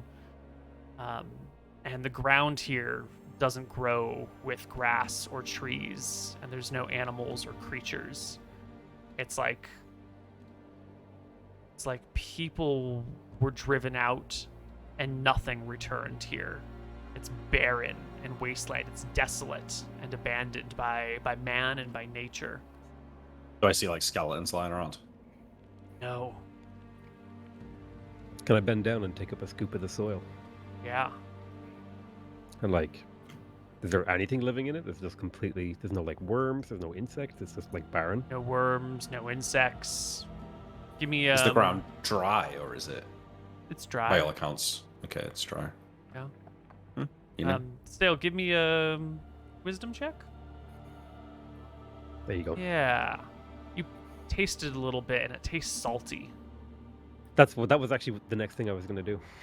Did this remind me of the dust that I have on my character sheet from, I want to say it was like Moncher or something? I picked up some dust. It was like white powder. No, that's different than this. Yeah, this looks like earth that has been sown with salt. That other place looked like some sort of calamity had I don't know. It was weird. Yeah. So the White Prince came here and salted the soil, making sure Yeah, that nothing could live here. I'll spit out the soil and say, ugh, this land has been salted, Captain. I think some great evil has been done here. Is there any horrible lengths to which the White Prince won't stoop? Ruining a whole island. Could be life here. Well, to be honest, Shake Captain, my head. he's ruined this entire archipelago. He really has. It's a big Although- word, so I don't know if the captain will know it. I can infer the meaning. Thank you, Nor. I heard. When you say listen, it. son. When you've been sailing ships as long as I have, a word like that doesn't pass under your nose, okay? Archie here, me, we all heard that word plenty before you turned up with your fancy books and your stupid robes. The nun. Yeah. I've never heard that word before. You have, Archie, son. You have heard it before, but never No, mind. I'm pretty sure I haven't actually. It's like this. It's Archie, Pell, and Go. Archipelago. Do we need to get the zone of truth out for this one, Captain? No, there's no need for that. Let's search. Just be on your guard. Last time we found a town like this, we got attacked from all sides by the undead. So Sure. Well, I'll stomp off and look around and see if I can find any evidence of, I don't know, Anything? like cruelty, people being crucified or crazy stuff like that, or anything weird that might have been Yeah. done to the people that lived here. yeah, the party searches the area, and Archie, of all people, is the one to find something first. By pure chance, he happened to walk in the right direction. On the north side, along the eastern river, is a large stone slab with the symbol He of a can't read. stair carved into it. Big symbol of a stair on this like stone slab that's resting on the ground here, just outside of the town. This area too has been sort of sown with salt. And looking at the other symbols here, Archie, you're recognizing like symbols of Falumbra, the goddess of souls, like where your soul goes after you die. And you recognize symbols of Verasi, goddess of death, on this area too.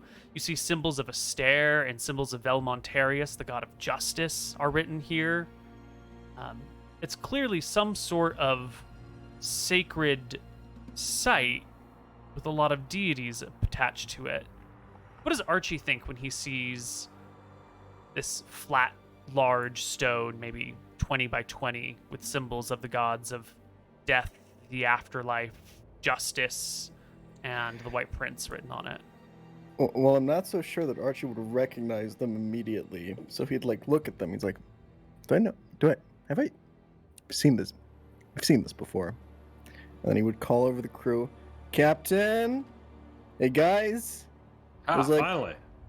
there's like shit on these walls. I think I've seen it. Isn't this what the people, the people that we...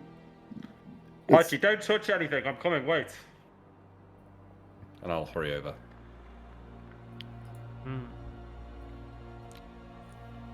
So what? Look, a big slab with the symbols of a bunch of the different gods on it.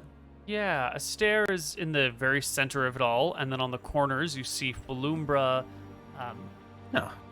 Verasi, and Velmontarius. Well, Falumbra, Weird. Verasi, Velmontarius.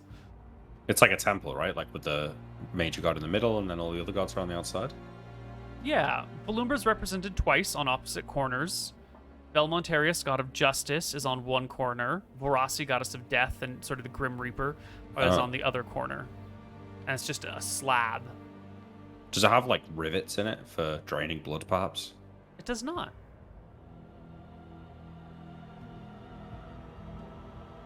Does it look like a tombstone type thing, or is it just like a big slab?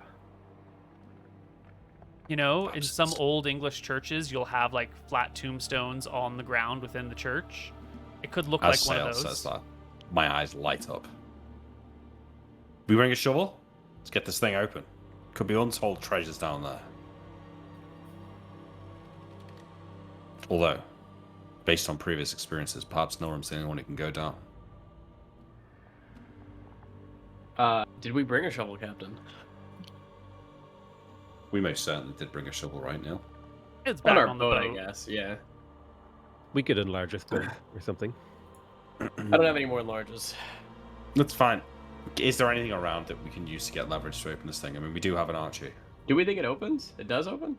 I think it opens, yeah. Okay, we'll try it. Well, there are branches lying about, and you've got an Yeah. Archie with you, so We muscle's do our not a best problem. to get the thing open. We Yeah. each get a stick. You dig under one of the Yeah. corners and you try and pry it open with big rocks or sticks and fulcrums and levers, and slowly you begin to sort of break off, this section of rock. And the first corner that you break off reveals a mass grave underneath. Hundreds of bodies down here, skeletons now.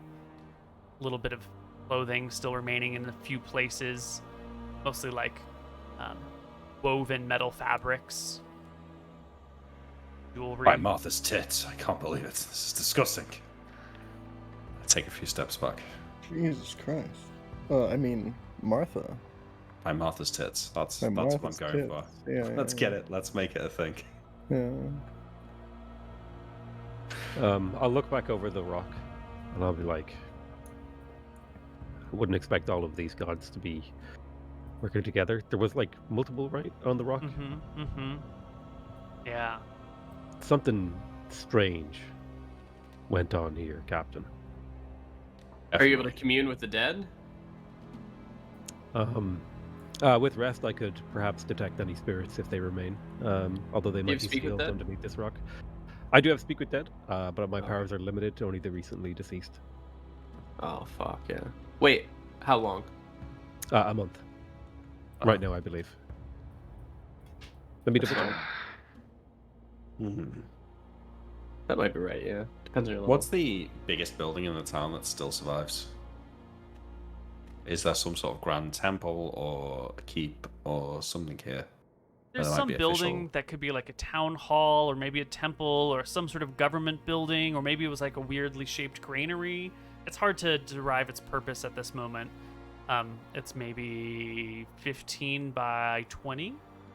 Sounds like we need sales magic, so we've been tracking all day. Let's find somewhere to sleep, and I point over at the large building and say, might be some more information in there, and it's relatively well intact, so should make a nice place to deck down for the night. Were there any words on the mass grave? Like, Just No. the symbols of the deities. and everything down there, there's no composition.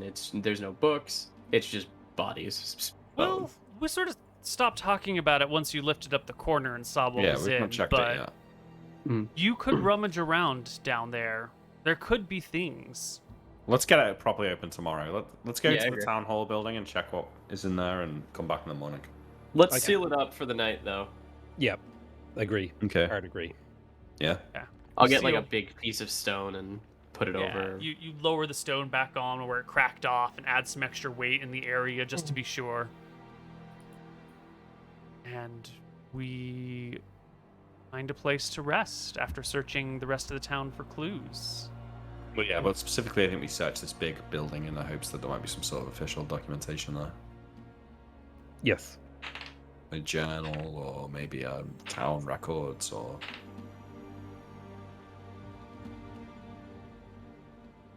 a library. Even anything that might just date the place. So I don't know why, I've got this kind of theory in my head that maybe when the White Prince was taking power, he had to pay lip service to the other gods for a while before he was able to like fully just go full on a star. Maybe this was like an early day thing for him. Depending on, I can't remember how many god pantheon I saw, but like my thought, Captain, was that this was more of a coalition to wipe out some cult. Like a dragon cult, perhaps. You do hear about them. But I've seen yeah, it I come from myself. a small town. I've never heard of anything like that. Yeah, there's a whole fucking country. Back where I come from, that's a dragon cult. As you search the area, you find what appears to be a loose stone in the wall. The sort of loose stone where you would have it's intended to be removed and then you can put it back so it looks like a normal wall. It's like a secret safe where it's just like a rock that's not fully, what's it called? Routed in. Normal. I kinda- Take it out. Oh, you can go ahead if you want. I was going to say, like, the kind of place you might hide something. Yeah. Sort of like, you might lift up a floorboard and put something under there, or if it's a stone building, you might pull out a rock and put something in and put the stone back in behind it. Behind this, you will see a brass plate. And the brass plate has a design on it of the island, but like a highly stylized design of this island as sort of like a weird crescent shape going on. And then all the mountains on the island are sort of like individual mountains, not like you see it on this map where they're like sort of blended ridge, together yeah. with different ridges. This is more like mountain gap, mountain gap, mountain gap, mountain gap. It almost looks like a set of teeth. And there, That was the very first thing I was thinking of. yeah. And there, near the middle of the set of teeth, on what would be one of the canines, the left canine, is a little mark, a little, spot that's being called out. I'll show the group. I think this is where we go in the morning after we Well, investigate well. the grave. Does it Where is look like a dragon's mouth at all? Can I get that impression or no? You could get that impression if you wanted to. Okay. That's the Yeah, impression I, Nilram will take away. As Nilram says that, I pull out my map of the Dardans and open it, to these 2 islands here. Mm-hmm. I point at the Hookfin Island. Say, well, they call it Hookfin Island, but doesn't not look like the bottom of a jaw.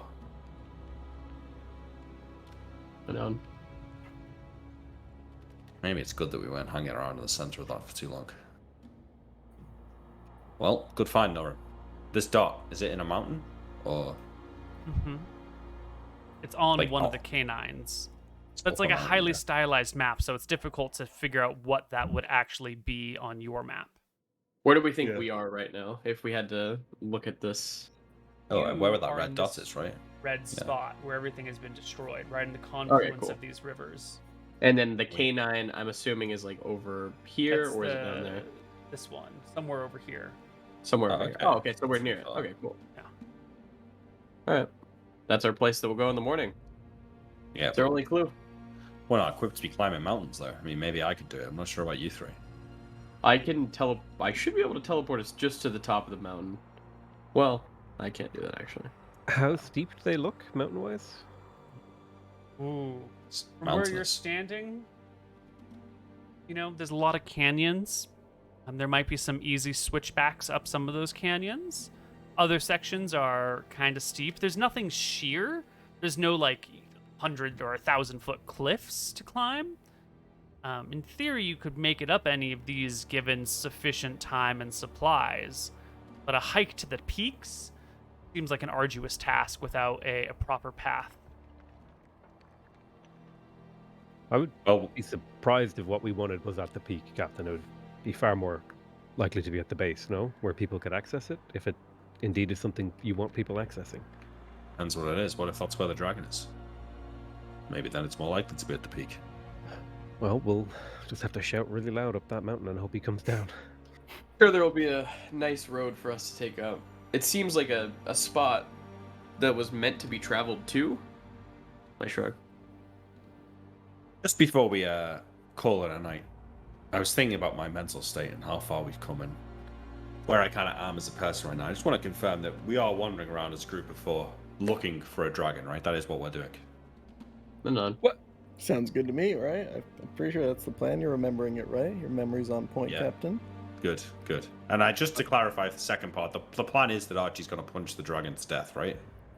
We're gonna talk to the dragon. I don't But really if see it, a problem with that. if it goes badly, no, that's how I remember the plan. But I just had a moment of, well, call it clarity, call it doubts, but you just got to check these things. I mean, we've punched to death basically everything. Like, remember the troll thing? We punched that to death. I think Archie could take a dragon. It did Yeah. take the captain though. Well, I'm still here. Everyone's armor is maxed out just for clarity's sake. Good, good. Well, why don't we take our break and we'll come back on the other side with some more Tides of Death. See you soon. Hey, be right back.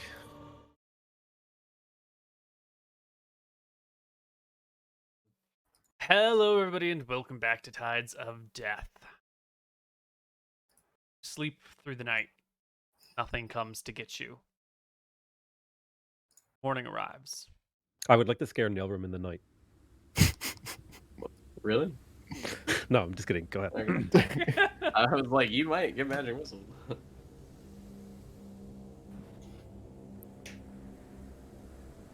Did you have some spells you wanted to cast in the morning, Sail, after memorizing? Yes. I will imagine we would have had a brief conversation about what I would like to bring. I will probably bring not a Speak with Dead, but the Detect Spirits. Can you bring 2 of those? I can bring 2 Detect Spirits. I'll get rid of I'll cast Remove Powerless and Stone Shape in like random things.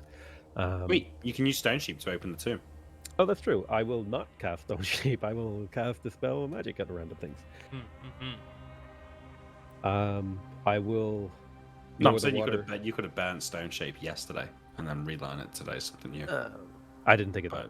But yeah, maybe it's too late. Yeah. We are I'm trying here. to just quickly think. Sorry, Here's sorry. another spell I mistake. want. Should I bring a divination? Do you think? Just maybe it'll be useful. Yeah, fuck Think it. so. Bring it. Why not? But we You are want me to heading do into the detect magic? wilderness as well. I think so- we're checking out the mass grave first, and then we're heading out. Yeah. Yeah, well, I bring some Detect magic, I think it would be good, yeah. magic. Yep. I'll bring some softened earth and stone and some entangles for the forest. And okay, I've set my spells. I have 2 detect spirits, 1 stone shape, a divination, a confusion, because that one's really good. Although it's maybe humanoid. No, and confusion then I was have- stripped from your spell list because it's not supposed to be there. I mean, it's still there on my character sheet. I can fix that. Do you bring some combat capability, Sale? Because we are going to be Yeah, I'll traveling in the bring- wilderness. 6. I shot a lightning bolt last night and relearned fucking wind wall. Okay, just in Ooh. case. Nice. Just double Okay. checking. I have all the spells I want. Neal's starting to get worried. Maybe they are going to punch this dragon to death. Fucking gas breath weapons. Okay, yeah, I have 2 detects. Yeah, I have everything I need. Excellent. I hope. Cool. We checked Uh, the grave. Yeah, Right. Go ahead, After Sale. party, should I do detect spirits? No. Absolutely, at the grave. Wait, I'll let's get it open first so we can look properly, right? It lasts like hours.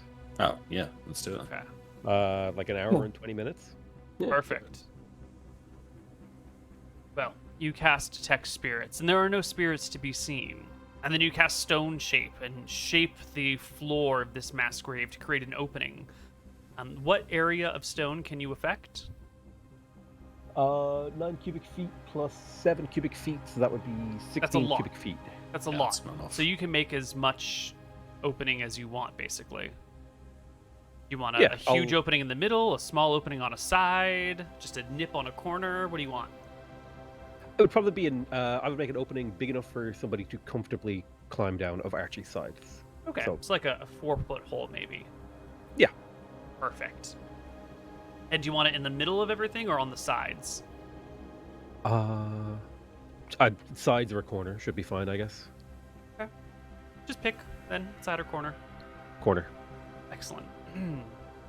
Well, stone is shaped, an Archie-sized hole appears, and as you refocus on your Detect Spirits spell, sure enough, you see spirits rising from within, milling about, looking this way and that. Some of them acting out final moments of their life, dropping to their knees before their heads roll off of them and they fade away. Others look like they're running before they stumble and pitch forward as if like run through by a javelin or a spear or maybe shot with an arrow. They are all sort of reenacting final moments of their deaths in panic. They're not making any sounds, but you can visually see them try to flee the area. I'll describe what I see to the party, and I'll start like inspecting the spirits to see if they have holy symbols on them, or if they have garments of some kind, or something that would like stand out as something I've seen before or might recognize. Yes. I think there's one that stands out to you. It is a young woman. You can't really see much detail. You know, they're like semi-transparent. You can kind of get the outside. They look like a clear paper bag that has a lot of moisture on the inside. So there's like little circles of water all over it. So you can kind of see the shape, but it's not super great. But you can see it well enough to see that this is a young woman with short hair, like really short cropped hair. And she is kneeling sort of peacefully, and in her hands she has a deep blue dragon scale. It's the only thing here that seems to have any color to it other than like tones of gray and white. This blue dragon scale she holds in her hands peacefully as she kneels, and then like her head falls from her shoulders and the whole image sort of fades away. But as you watch, a few minutes later, you see her again a little bit further off, taking her time. Does the dragon scale fade away? It does, yes. Okay. Interesting. I'll relay this information to the party about the dragon scale. Maybe you're right. Maybe they are a dragon cult. Yeah, dragon cult seems a lot more likely now. Cult's a harsh word, though. Let's be honest. If it's the White Prince out here killing them, then they just got a difference of opinion. Maybe this dragon could be a good friend of ours. That's right. The I'm White gonna- Prince is the real cult. Yeah. I'm gonna search through the wreckage. Yeah. If we can find the scale. You want like an int check for investigation, or No, I'm gonna just roll some dice on the side. It's a big hole. There's a lot of you, Big a lot hole. in here.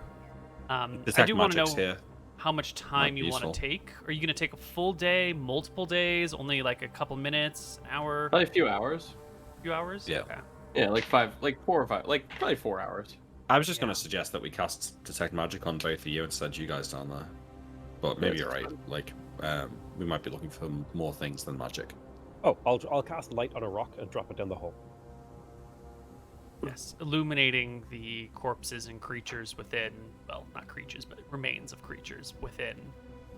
You can see that there are a few folks in here who have clothing that is made out of like woven metal threads that still remain intact on them. And one Nice. of these creatures has sort of clasped within its hands still a now old, dingy, dirty dragon scale after you dig around for like 45 minutes. Ooh. Well, I'll take it and hand it to Sail. Is it the blue dragon? Is it a blue dragon scale? Mm-hmm. Yeah, Interesting. I'll take the blue dragon scale and I'll hold it in my hand and see if I can feel anything. It's dirty and kind of slimy. It's been sitting in a mass grave for 50 to 100 years or something. You I'll don't- take it to the river and clean it, I'll keep to go searching. with them. and then after I clean it, I will mimic what the lady who had it did. I will kneel on the ground and hold it in my hands Hmm. and say the name Telemaki. There is no response, spiritual or physical. Sail, can I hold that for a second? Yeah, I give it to the captain. How heavy is it, Neal? Is it super light? It's like the weight as if the same thing had been made out of like a heavy wood, like a thick oak of some kind, like a white oak. Do I So, feel like pretty it? light. Let's say you were carrying a lot of this and you went into the water. Do I feel like maybe you wouldn't sink? You know, if you had a whole bunch of these on you, they might work like wood chips, like a temporary life preserver, possibly. You had a Cool. big bag of them. They seem like they're probably less buoyant, or more buoyant than they are buoyant. Right. Is the edge of it sharp? Could you like cut things with it? No. Yeah, I hand it back to Sail. All right, good find. I guess we're onto something here. Yeah. I think there was a cult of the dragon. Should we check out that armor that was in the grave as well? Let's do it. Yeah, you can pull out these, well, the bodies with the woven metal shirts on them. The metal here is pretty thin. You get the impression that you could either cut through it or push it aside, and it wouldn't serve as armor very well, but it does make for like a really cool texture. And in order to create long, thin metal wire that you could weave takes a high degree of craftsmanship and skill. Nilram has had experience trying to order large amounts of long copper wire, and it's been like a special order that he had to get from the Midlands, that he had to... It was a pain in the ass to get it all. So someone who's been able to weave clothing from thin metal wires shows a very remarkable degree of skill. Interesting. Okay. Is the metal like? Is it like good solid metal that is untarnished and like could still be useful, or is it like kind of rotten and rusted? It looks like some sort of brass or bronze, so it's still in fairly good condition. There's a little bit of degradation on it. It might be useful to melt down again. You probably wouldn't want to re-wear these shirts. Oh, I was thinking like we could make like unravel them and make them into copper wire or something. Maybe that would be useful. But if it's kind of like in bad shape, I'll suggest to put it back in the hole. I'll stand on the edge of the pit of bodies, and I want to try and use some flat metal to reflect the sun into the place to try and make anything that might be shining glint. Smart. With the sun. Yeah. Yes, as you dig around and move bodies in this grave, and Sale still sees the spirits traumatized in the final moments of their death, you find little bits of metal down here. You can find what amounts to, get ready to write this down, 30 pieces of gold, 100 pieces of silver, about 400 pieces of copper. Wait. 30 gold, 100 silver? Uh-huh. Yeah. I leave the copper. He's about to get to the platinum and the mithril. And you will find maybe... You're a pirate captain at this point. You can sort of eyeball this treasure haul. Maybe Wait, thousands. I have an appraising proficiency. Ooh, well, the captain can give the ballpark, and you can narrow it down to a more specific use. But about 1,000 silver worth of jewelry. There's some interesting bangles that might be sellable. There's this cool necklace over here with a dragon's tooth on it. There's, a couple of rings that are made out of bronze. Oh, here's a golden ring. That could be kind of useful. Here's a couple of silver rings with small ornamental jewels in them. Here's Do you have detect magic, Sale? Yes. You want to cast that on all the shit / the grave? Yeah, I'll cast detect magic on and I'll inspect all the items of the captain. I assume he went in and got them. Yeah, no magic to be found here. Okay. I saw through the jewelry. You said there was a necklace with a dragon's tooth. Is there anything else dragon themed in here? Have we got some dragon rings, maybe? A dragon amulet or some other shit? I want to try and pull out some dragon adorned pieces for us to wear so that the guy knows we're a friend when he finds us. Yeah. Let's see. You'll notice that one of the shirts in here, one of those woven metal shirts that was worn by what it seems to be the priestess or the cleric that held the blue scale between her hands. The patterning on her shirt has dragon's teeth coming down from her collar, and then dragon's teeth coming up from, what's the opposite of the collar? What's the bottom of your shirt called? The hem? Yeah, from the top and the bottom hems. Well done. If it counts as armor, I won't be putting that on. I'll instead put on a necklace or something. It does not count as armor. It would not be useful as armor in any way, shape, or form. And it's sort of rotted and awkward, and you'd have to pull it off a corpse. But what about the silver jewelry though?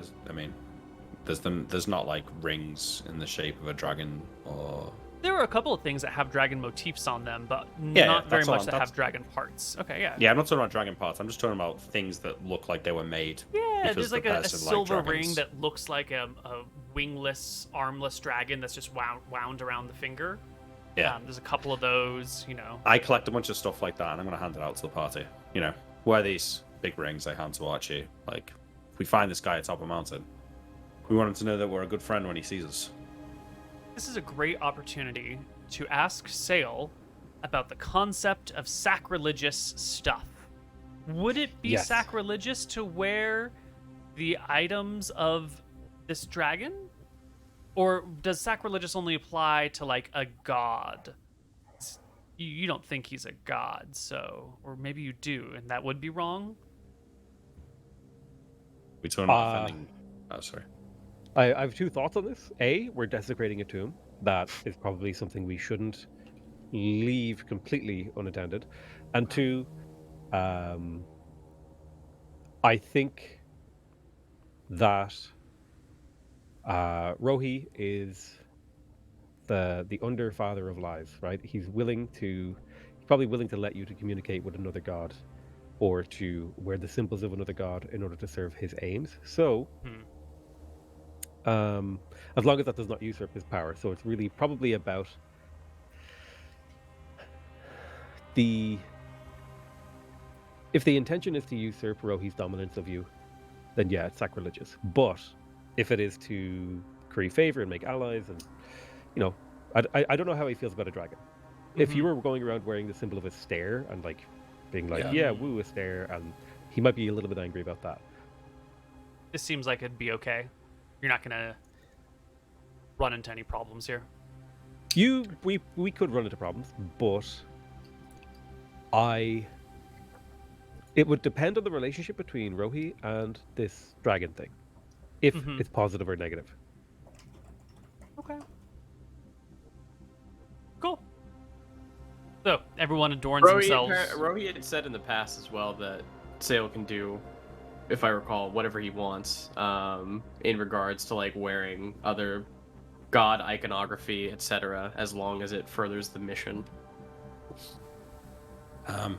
In reference to not being sacrilegious towards Telemaki, though, we'll make sure to put the bodies and the stuff that we're not using back in the grave and close it back up as best we can.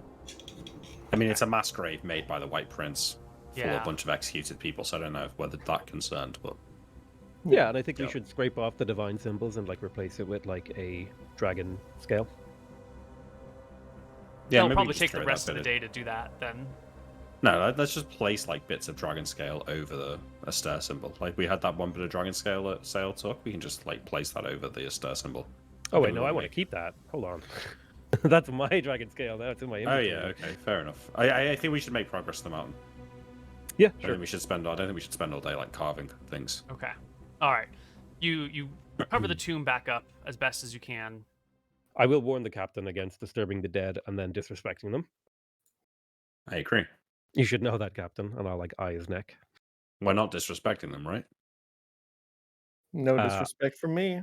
Not... I'm like looking at the party wearing the items that they just looted from that grave. Yeah, totally respectful. It's done in a respectful way, Sale. I think that's obvious.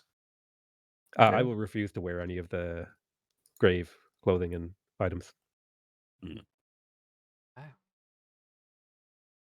Okay. Well, out we go towards the mountains. Once you're out of this sort of burned, ruined village and mass grave site and back into nature, the like things take a softer, more gentler tone. There's little creatures running around, birds flying through the skies, some spiders crawling across the grass. You see a pair of squirrels chattering at each other, fighting over dominance of one tree in this vast forest. The weather's fairly nice. Things take a slower turn, and you make pretty good progress towards the mountains. At one point, the party stops to drink from a nearby pond, like a little spring that appears naturally in the ground. All but Captain John, who neither thirsts nor can really drink anything. And while the party is gazing into this pond and taking their fill of water and taking a short break for some food and snacks. Just to clarify a point, I'll just run my hand in the water. Does it burn me? In the water of this pond? Little flowing creek. Yeah. No. It's not really a creek, it's just like a pond. It doesn't flow out of anywhere. Okay. The rate of water entering and evaporating is about equal. Okay. But John, you will notice near this pond, maybe 10 feet away, is an old small wooden totem that shows like some sort of face, like an old man face with a long beard and some sort of hair slicked back, but it's a wooden totem that's been sitting out in the woods for a long time, so it's kind of like mossy and overgrown and degrading. Yeah, while they get filling their water skins and that, I'll go and take my dagger and start trying to clean up the moss on this thing. Exactly what I expected you to say. He's such a fucker. As you step to the totem, the ground beneath your feet gives way, and I need you to make me a saving throw. Versus which... paralyzation, petrification? Yeah, that's no problem. That's an easy one for me, Neal. Are you sure that's all you want me to make? Yeah? Yeah? Well, which one actually? They're both 11s, so...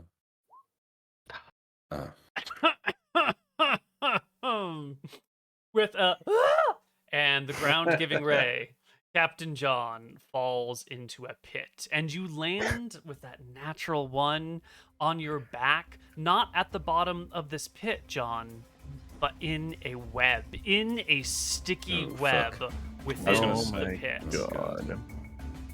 So I don't get a This- tumbling check for this fall, no. No. Because I'm not You, just taking damage. uh, Okay, bring it on. It's been a while since we've had giant spiders. Yeah. So over here is our party. Give the map a moment to resolve. That looks like a giant, not a giant spider in here. Oh, really? I'm zooming out. Oh, Zooming it's out. gone now. Sorry. Oh. He's gone now. Yes, we got a little pond where the party's drinking, and we've got a Captain John who is prone in a pit. And I would like initiative rolls from everybody. Now, Captain John, Yes. you are stuck. It is a sticky web, and you are on your back. How don't- stuck are we talking here? Great question. You know, can I move my arms? Can I reach my back?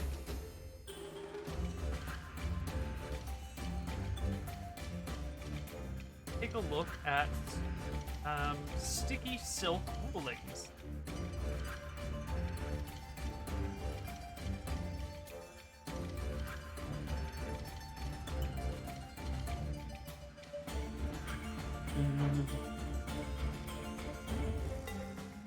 What's your strength, John? 10. 10? Mm-hmm. You're staying in that silk, bro. Yeah, Struggle I'm not making. feebly. I'm not making any. I mean, if you're looking at the web spell, I think that means that I can't escape. You can eventually break out given enough time, but it'll be a little But while. for this round, though, like, okay, I get that I'm stuck. I can't get out because I can't find my footing in that.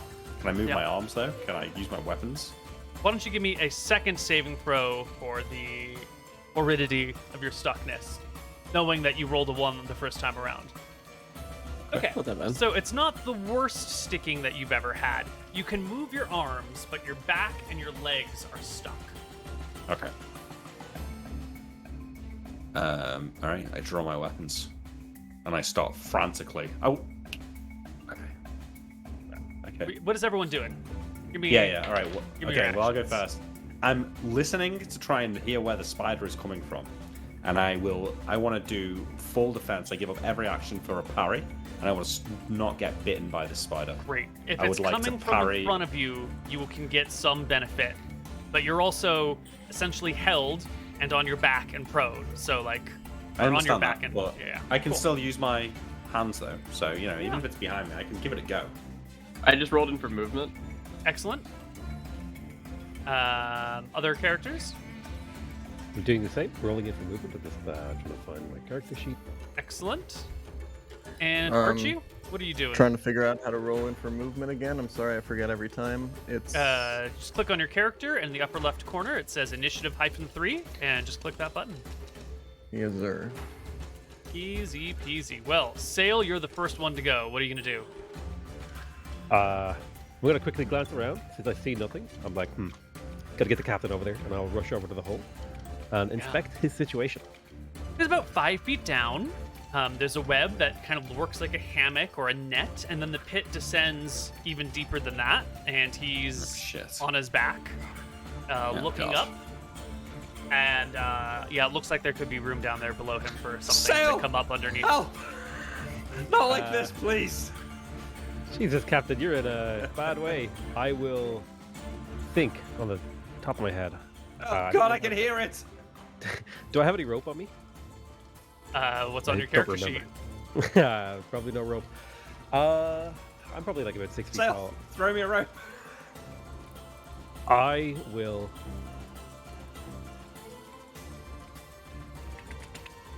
attempt to reach down Oh, and I do grab have the it. captain's arm and pull him out. Oh, he's like Either, 5 like- feet down in that pit. That's so deep. You can't reach an arm down that way. At best, your Yeah. arm could reach like 2.5 feet into that pit. Sail, I'm coming. Nilram calls out. All right. This is when, Sail, you're watching. You can see skittering underneath the captain, out through one of these tunnels, is a strange creature. It's vaguely humanoid in nature, with these like short legs and these deeply long arms.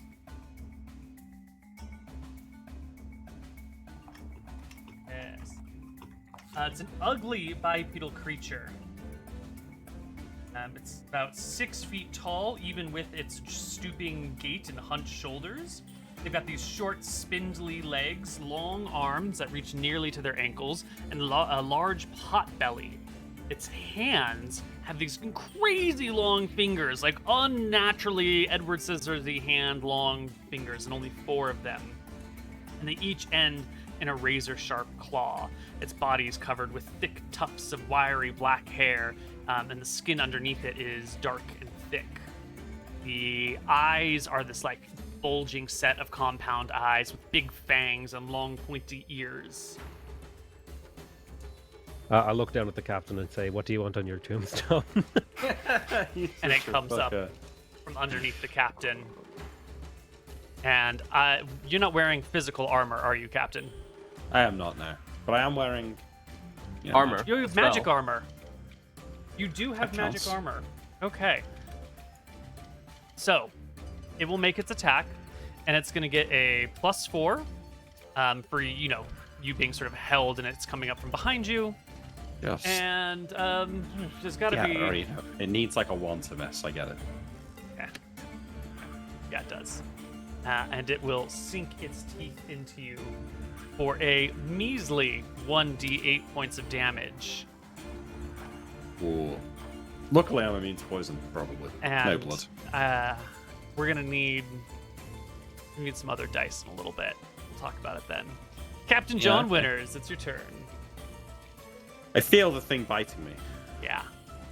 I swing my weapons as best I can in its direction. Trying to go through the... Yeah, go ahead and roll me a natural 20. Oh, come on. So close, but it's not gonna happen. Oh. You do manage to sever a little bit of the web, and the web sort of like gives way a wee bit as the creature scurries back underneath the ground through some little tunnel somewhere, and away. Nilram. I walk over and put a rope down. I have 50 feet of rope on my character sheet. Excellent. The rope can be lowered. What did it look like? Sail? And I'm lowering it. Well, do you remember that tavern? We saw that wench. Yeah. she It looked like a ugly mother. she looked like her the morning after. Yeah, I'm wondering if would Nilram know? He's studied magic. Would he know about this creature at all? Do you want to check on this? Well, it's not a magical creature, so He's worried about. You're If you adventuring had- around. If you had folklore or something like that, that might have been it. But you're pretty heavily teched into magic and boats. Yeah. So. Okay. And this I don't is think not so. a magic creature. Not a magic creature, or at least Okay, it's not cool. one that would have come up in your studies. Yeah. Okay, But you can lower a rope to Captain John. that's fine. Yeah, I lower Yeah. a rope, bring him up. Grab the rope. Yeah, with Archie and with the whole party pulling and tugging on you, you can be hoisted and lifted and break free of the sticky strings below you. But there's no sign of the creature once you come to the surface, other than the tunnel down below that it hurried off through. Sail, Where as did the captain gets pulled up, you can see like a tear in his clothing and this like large swelling area on his back. Yeah, I would like I to rip my shirt off. make my extremely rare healing check to restore some of the captain's hit points. 'Cause Excellent. it's the turn after he got hurt. Excellent. Nice. Oh yeah. I Ah. haven't used this in so long. I think it's like 1d4 health. This is D3. Remember. Does that bite mark looks concerning? Yes. Yes, it is. Is that right, Nilram? It looks concerning. Can You know. you explain? Is it 2 fangs, Koibu? Yeah, it is. Okay. Nilram is going to say, Sail, you should cast Neutralize Poison. I think a spider bit him. It definitely looked like a spider. However, I had thought we were going to inspect the town today, so I brought You no have a poison scroll. spelling. You have 5 scrolls of Neutralize Poison. Oh, I do. I will riff through my scrolls and use a neutralized poison on the captain. I look to Nilram with gratitude, and I think Sail would have literally fucking let me die with a neutral. Sail would have literally let you die, yeah. Captain, I only learned to read like a year ago. I taught you to read, you ungrateful care. Okay. Neutralize poison is cast. I don't think there's any dice rolls involved. I think it's just done and done. And if there was poison affecting the captain's body, it is no longer. You know, I can't see it without a mirror, but was the poison like tracking like through my veins? Like, because usually you can see like radiating red lines coming away from I don't think you had enough time. Yeah. You know? They yoinked you out and attended to your wound right away, and then cast a neutralize poison spell, and Bob's your uncle. Bunny chant. Yeah, if you would have said it was like a full jaw bite, I wouldn't have told him to cast it, but 2, Nilram thinks scorpion or spider, you know, or not scorpion, but spider. Just a little fang bite here and there. Small thing. I mean, how about you stop going around and looking at fucking things, Captain, without us? Oh yeah, because you know, you can really just tell when the ground's gonna fall through and it's gonna be a giant fucking web trap with some weird creepy fucking spider thing as well. Why you need a stick? I would just everywhere I walk, just walk with a stick. Yeah, that's what old people do. Didn't They're we, like, wise. Could have been any of us falling in there, okay? Will Thank you, everybody? Archie. I don't see you. I don't see you checking the ground everywhere you go. In fact, I remember. Wait, no, it was always me and John falling into holes. Well, listen. What do you want, Koibu? I want everybody to roll me a surprise check. It's a D10. You want a 1, 2, or a 3. I'm sorry, you do not want a 1, 2, or 3. You want anything other than a 1, 2, or 3. Fuck you. You told me the wrong dice. Oh, Yeah, that's not fair. You should let him reroll. He thought he wanted a 3. I think you wanted a 3. I do have a reaction adjust of 1. Wait, Neal, let him reroll it with disadvantage. No, it's just... You have a reaction adjust of 1?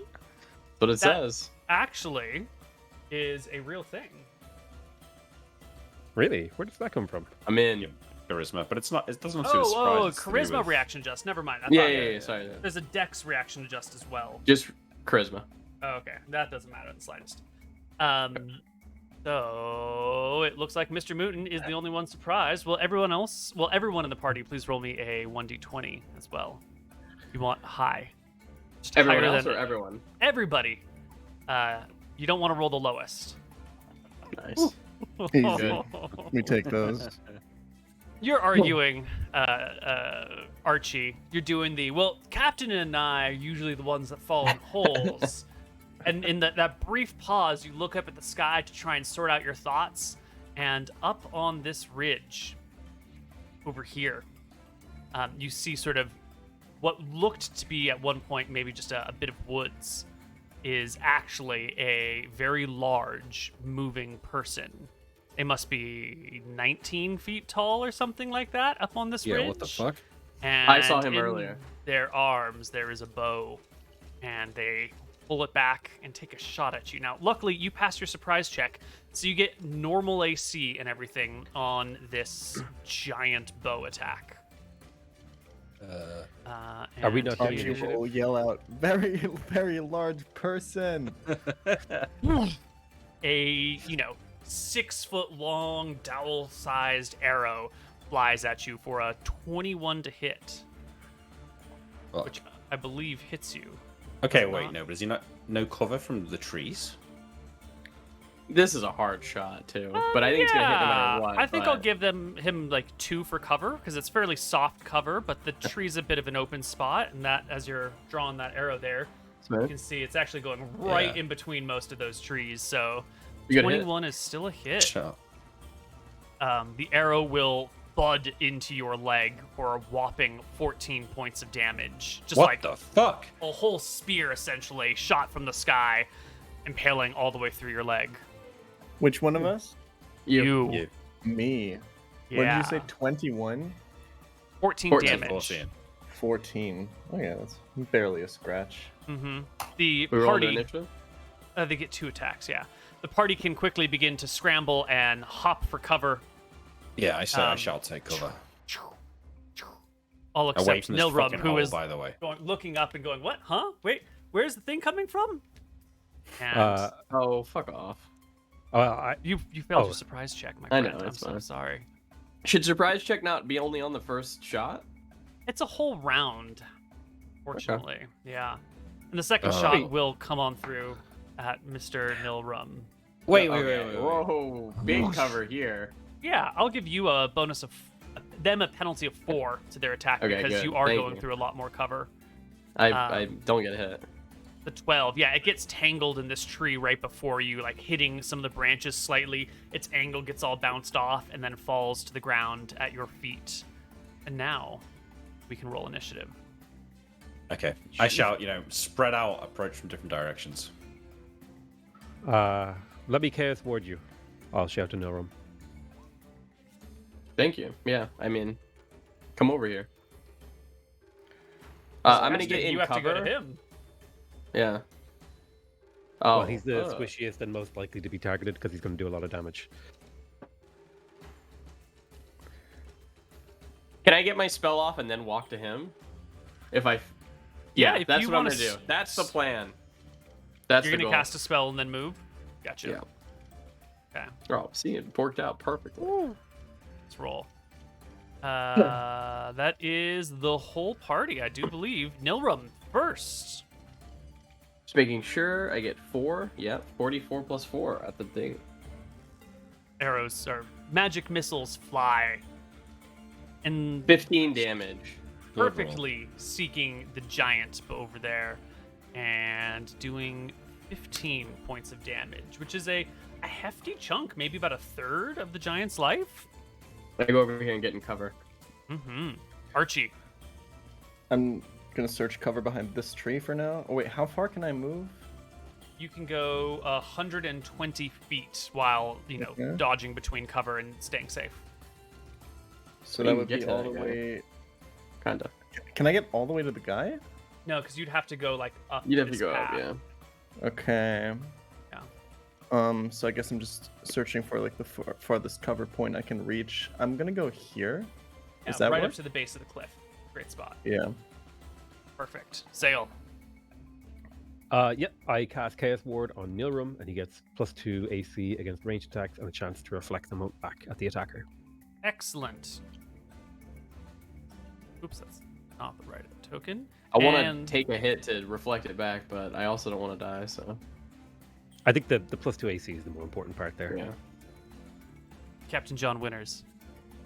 I'm gonna sprint after Archie. I'll yell out to the captain, Captain, watch out for holes. There could be those little guys still. Yeah. I think what I'll do, Neal, is like press myself against this cliff, like get ready to climb up it when Archie comes around the other way. Yeah. Excellent. Well, last but not least is our friendly green giant, who will do a move sort of up and over like this, and take one shot at. It might have to come down a little bit more. One shot at Archie. Can he? Wait. Oh shit. Wait, indeed.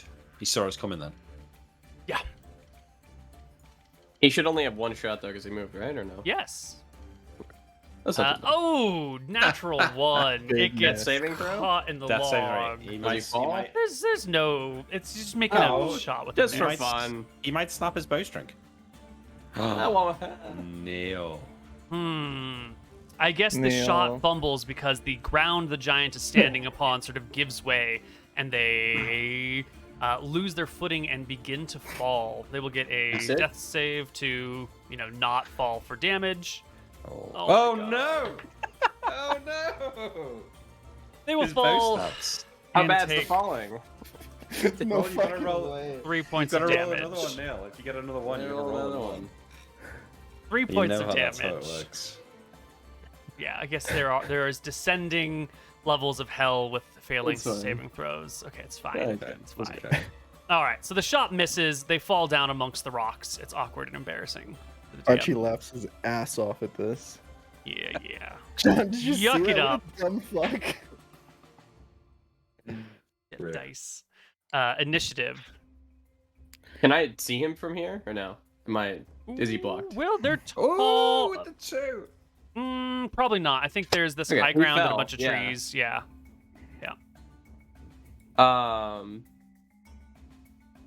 Cool. That's fine for me. Don't care. Hmm. He's mad. Yeah, I am mad. Yeah, I'm mad. All right, went over to the party. Sorry. You guys just chilling by the Ettercap hole. Yeah. Oh my god, the slowest initiative possible. Oh, Oh. this is gonna be so sick. Just fucking dive at him off the He's about to go cliff. smack. All right, Yeah, Archie. yeah. Yeah. I want to run off the cliff and give him a flying punch to the face.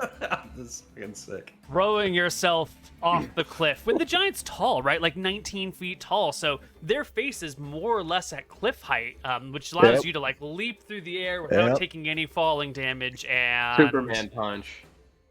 That's a crit. Crits him. Oh my Yeah. god. 12 damage. This reminds me of the lizard on the island. Where you- Yeah. like, it's fucking dead, dude. Your fist comes onto the giant. You immediately snap off this front thing over their face, which is actually just a mask. And all that green stuff coming off the back of it is like woven hair into the mask. And the mask breaks as the nose of the giant underneath splits and cracks, and blood begins to stream down his face. You got another. Yeah, you got Archie lands and takes a second attack for his, I guess, knees? Ooh. It's no good. Give Like me a a- death saving throw, Archie. Fuck. It's not as fun this way. Oh! That's right. Archie does fall off the giant with the other attack, falling the 19 feet and taking 1d6 falling damage, 5 points, as you find yourself on the ground, prone. Sail. I am just gonna take my full movement to move towards the party. What's my movement range? 120 feet. Sure, I'll like run up here. I'll spot the captain. I see that he's looking like off to the right, and I'll run to about here. Can I sprint?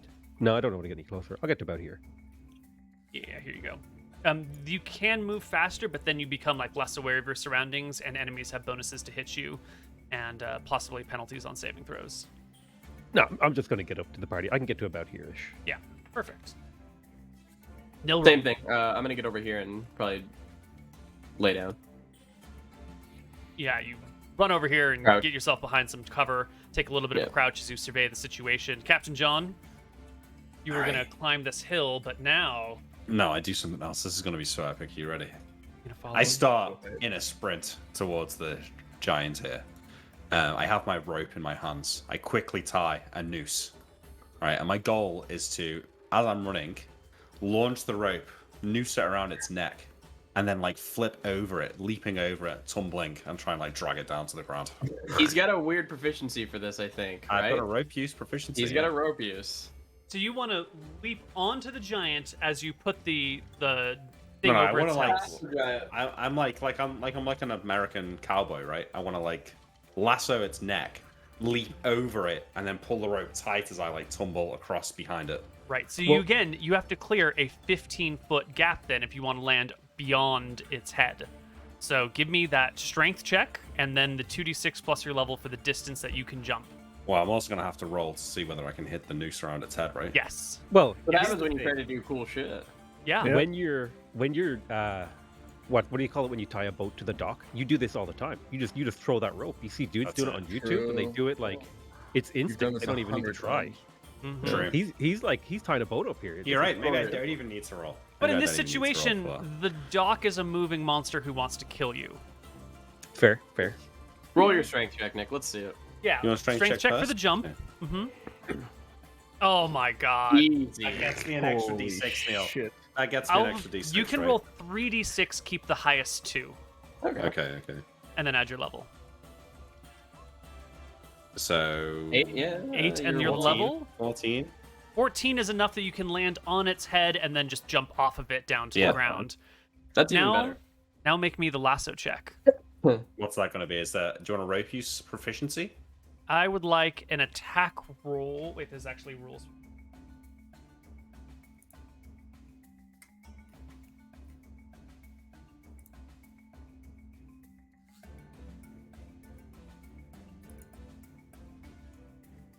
Somewhere. Neal's getting the rare edition of second edition book that they've fucking released about lassoing.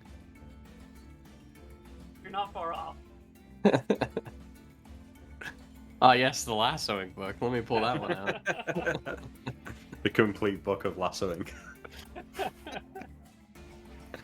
Lasso kits. The 1 lad to and 8. lasses. The cowboy.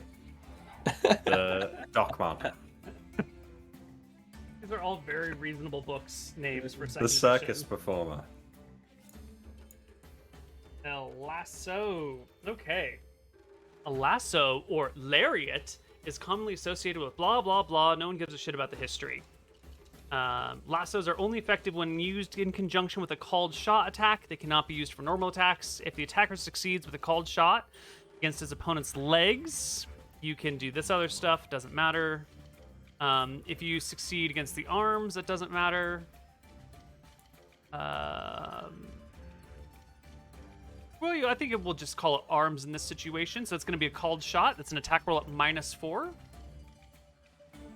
Yeah, but I can really only see his head from the cliff. Yeah, but it's a big head that you got to get the lasso over, you know? Yeah. So I'm saying it's not really a cold shot. But No, but I'm saying like a lasso has to... It's not just enough to hit it. You have to get all the way around it. You know, the bigger the target, the harder it is to lasso practically. Okay, so it's -4. It's still a ranged attack. I'm not getting... I've got rope use proficiency, so I think in this case, I shouldn't get the -2 for lack of proficiency. Fair. Right, because you have rope use. That's fine. I'll give you that. Yeah. And you don't need to hit its armored AC. You just need to hit AC 10 because it doesn't matter how thick its hide is. You just have to hit the target. So you need a 14 or Okay. higher on an attack roll. I mean, I'm just going to use my dagger because it's like Sure. 0 bonus, yeah. Yeah. Boom! Yes. God damn, Nick. Oh, we did it. That was a God fucking badass. damn. Yeah, you Jesus. lasso it round the neck and then leap off its back. How much slack do you give? Do you like go all the way the 20 feet to the ground, or are you gonna suspend yourself in the air? What No, are you yeah, I'm doing? going all the way to the ground. I want to like slam it into the ground, and I'm going to tumble as I hit the floor. Okay, so with your 220s, I'm not going to ask for any additional checks to make sure you have enough rope. So you give yourself like 18 feet of rope as you place the lasso around this thing's head and leap off of it, cunningly judging the length of rope in your hand, letting it slide out just enough to give it a nice hard yoink on the way down. We will give the giant a death saving throw, which it will pass, and so it will stumble backwards with you, surprised and getting choked out by this large rope, and you will not After take any all falling this- damage. After all this, it lands on Nick and fucking kills him. Would be funny. Nilram will call out, Captain, try to talk to the giant. Yeah. The giant's okay. turn. It runs. That's what it had rolled in initiative for, and it's got John in tow, and so it fucking takes off, and John's still holding that rope, and the two We're of them flying, baby. go sailing through Alright. the woods. John, like, Initiative oh. again, because I can get a spell off, guaranteed. Well, I think this is the perfect time for our break, and we'll come back on the other side as John's being carried into the woods by a giant once again. See you soon. That's not... Hello, everybody, and welcome back to Tides of Death. Captain John has been run off with by the giant, who's got pretty good movement speed and like hurries themselves through the jungle. Okay, let's they ask can a few go- Can I get a questions magic here. missile off at least? Well, that Is- was the end of their turn where they ran. So it depends on where you will be at the start of your next initiative. But I think their objective is to get out of line of sight from the rest of you. So Excellent. I don't think so. It's just hard to get out of line of sight when you're a 19-foot giant. That's true. But with these cliffs and these trees and the sort of camouflage clothing they're wearing, why don't you make me a perception check at -5. I hit it. Fuck. Okay. Absolutely obliterated that check. No. Sometimes you ask for ridiculous rolls, expecting the players not to succeed in them, and then they like totally do. Sometimes they fail them. That's a risk you take now. That is. No. So, do I get my magic missile off? Rolling for initiative. They might still beat you in initiative. 10? Oh fuck. Yeah, you're gonna win. Go ahead. 16 damage. Ooh. So close. John, you'll also need to roll for initiative. Well, first of all, I was just going to ask about this giant's breathing situation here. Yeah. Is he holding his breath, or can he breathe? These are great questions. I think John is maybe a little preoccupied with positing. not running Sure. into things and like being dragged along and looking for either a Preoccupied good. with slaying the giant, you mean? Oh my god, are you fighting? You're not just gonna dip? What? No, I'm not going to dip. Fuck that. John's looking for a glorious death. My god. Anyone Get else him. in the party want to roll in? I'm going to pull yeah. that magic missile as well, unfortunately. Oh shit. Yeah, I might shit. actually kill him. Skill. Well, Archie, the giant has fled. You can chase after them if you would like, but you're not going to be able to get close enough to attack as well. Yeah, I will chase though. You chase. Woo! And then John, you're being pulled along. You've got the rope with both hands, and you're like bouncing along the ground, sort of off of this Yeah. rock, off of this ground. Yeah. I'm climbing this round. I'm climbing the rope.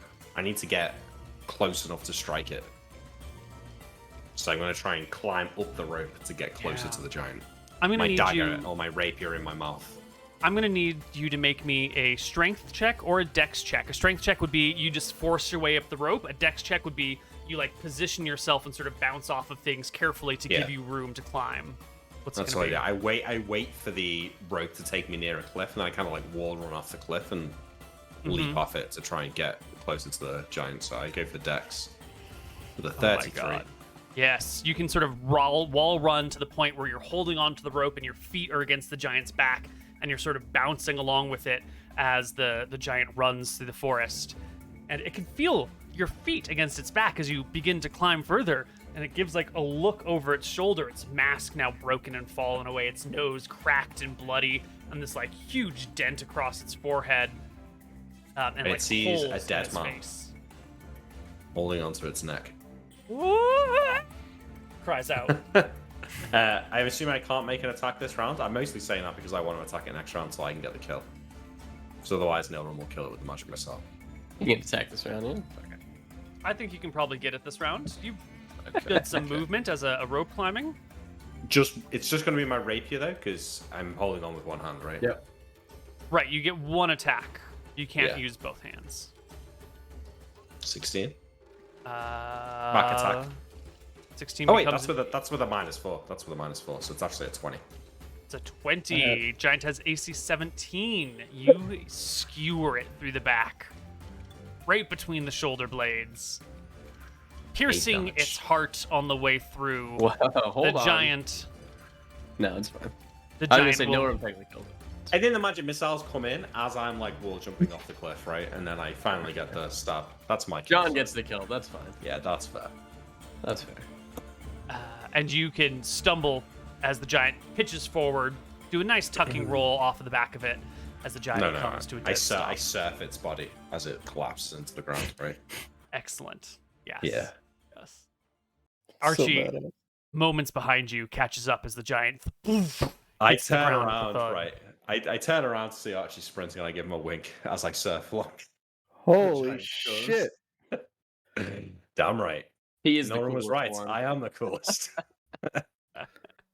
That's badass. I know. I don't know what happened. I think John sort of smiles maybe for a first time, widely in a while, and will like give Archie a high five or something, fist bump. Hell yeah. Well, shit. I can't believe it. I guess Stanley's just sort of standing or looking at the giant. Nilram will go and attempt a medicine check on the giant. Int. Oh, no, the rapier went right through its heart. And also, yeah, the damn giant's right. way too fucking big. There's no way you couldn't That's find fine. these wounds. Cool. Fuck him. I search him.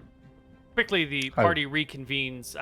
PotatoMcWhiskey, Soft Earth and Stone goes off somewhere, but I matters. fired. I fired it off wherever Nilram was firing his magic missiles. So like, Got I don't it. know if I hit. yeah. So somewhere out there, there's a patch of earth that's just fucked. That's Mhm. soft, yeah. There's a cliff ready to collapse as soon as someone steps on it. Mm-hmm. I'm pretty sure it's permanent too, so that's just waiting for someone someday. Mm-hmm. Some other giant that lives on this island walking along. Ah! One day. Yeah, so we searched the giant for stuff. It's probably got nothing useful. To Like with it. nothing. The giant has quite a bit of things on them. Oh, Some twig. some twigs, Some Is it- rope. comically large arrows. Is it Well- super dead? Because I do have cure light wounds. Okay, I have scrolls. Yeah, its heart was pierced by a rapier. Okay. Definitely They're dead. coming back from that.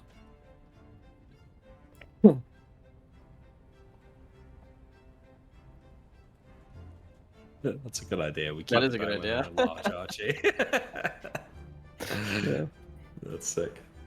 So it has its giant-sized bow. It has a whole bunch of giant-sized arrows. And now that you're getting a chance to really look at it, you can see that it is wrapped with like armor on itself. Its shins are covered with these like really thick pieces of curved bent wood and bark.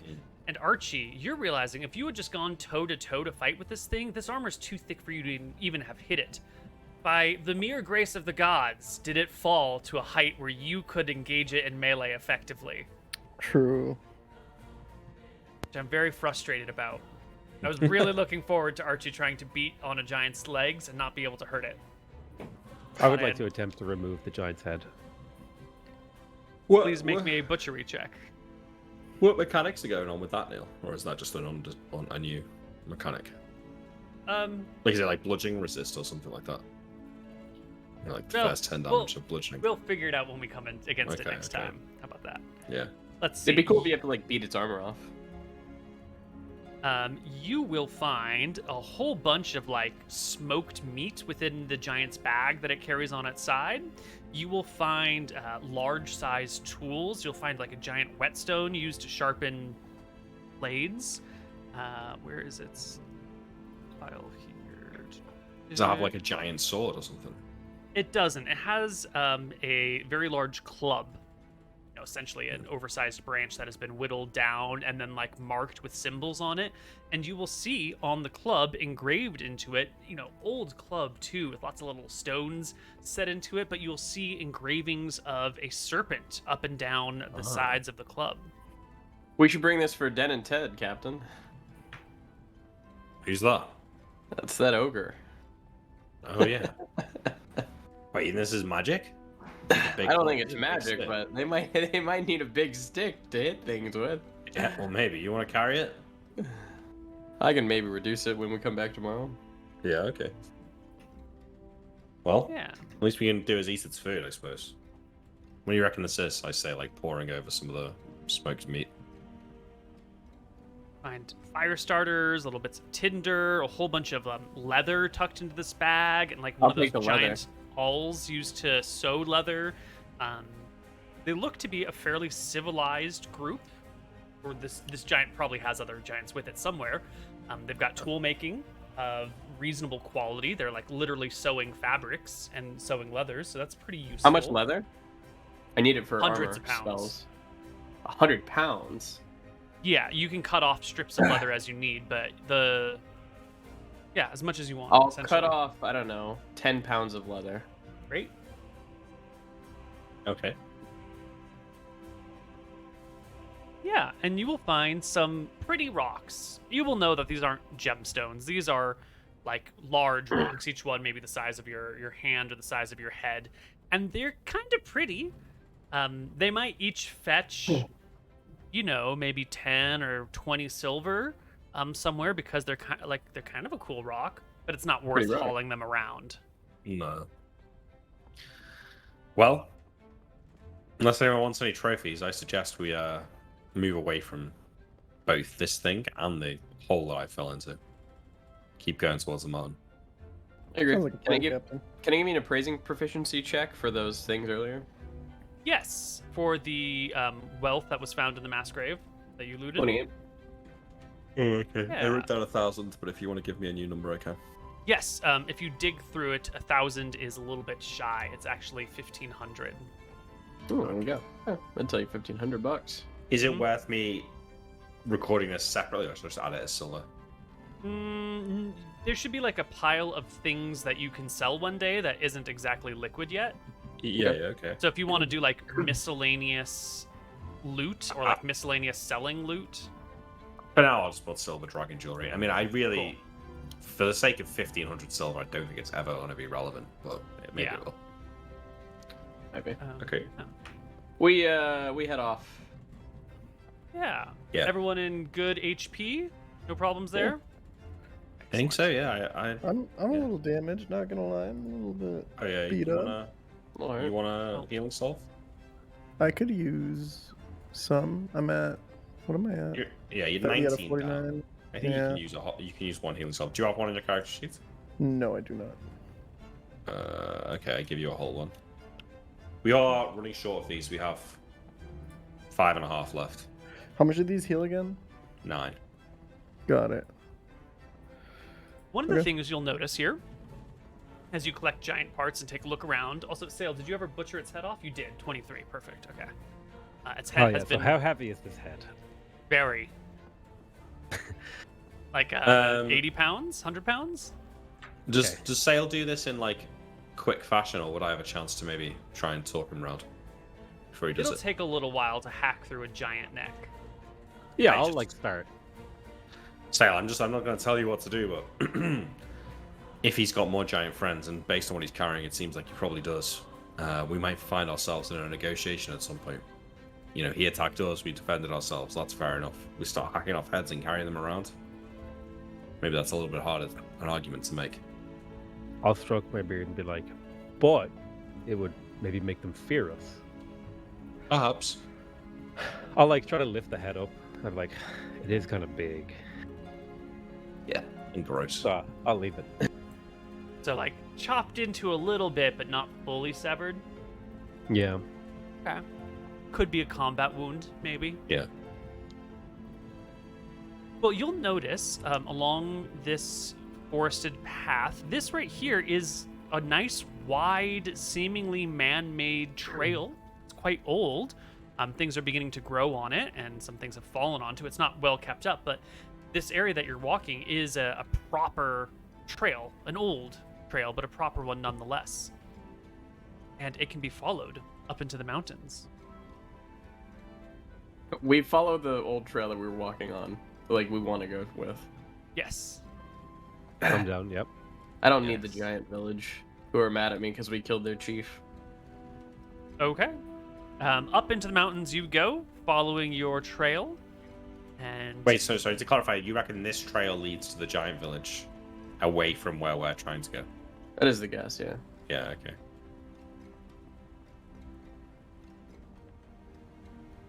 Okay, yeah, I agree. Let's not go to the giant village. all right, go somewhere else then. Following the carry other it place, yeah, following the other trail that Yeah. you were on earlier, like backtracking to the ponds and then heading off in a slightly different direction, more westerly than this one. You will find a still much smaller, much more narrow old path that sometimes you lose, but you can pick up again. Luckily, it's not a long distance, and so if you get a little lost, it's fine. You can always see the coastline and the mountain peaks, so you're not going to get lost in the jungle or the woods and just die. But you do find a section where there is a switchback. A little whoop, whoop, whoop, whoop, that goes maybe 400, 500 feet up into the mountains, where you see a large-ish, I guess a normal-sized door, maybe 3 feet wide and 8 feet tall, a little bit bigger than normal.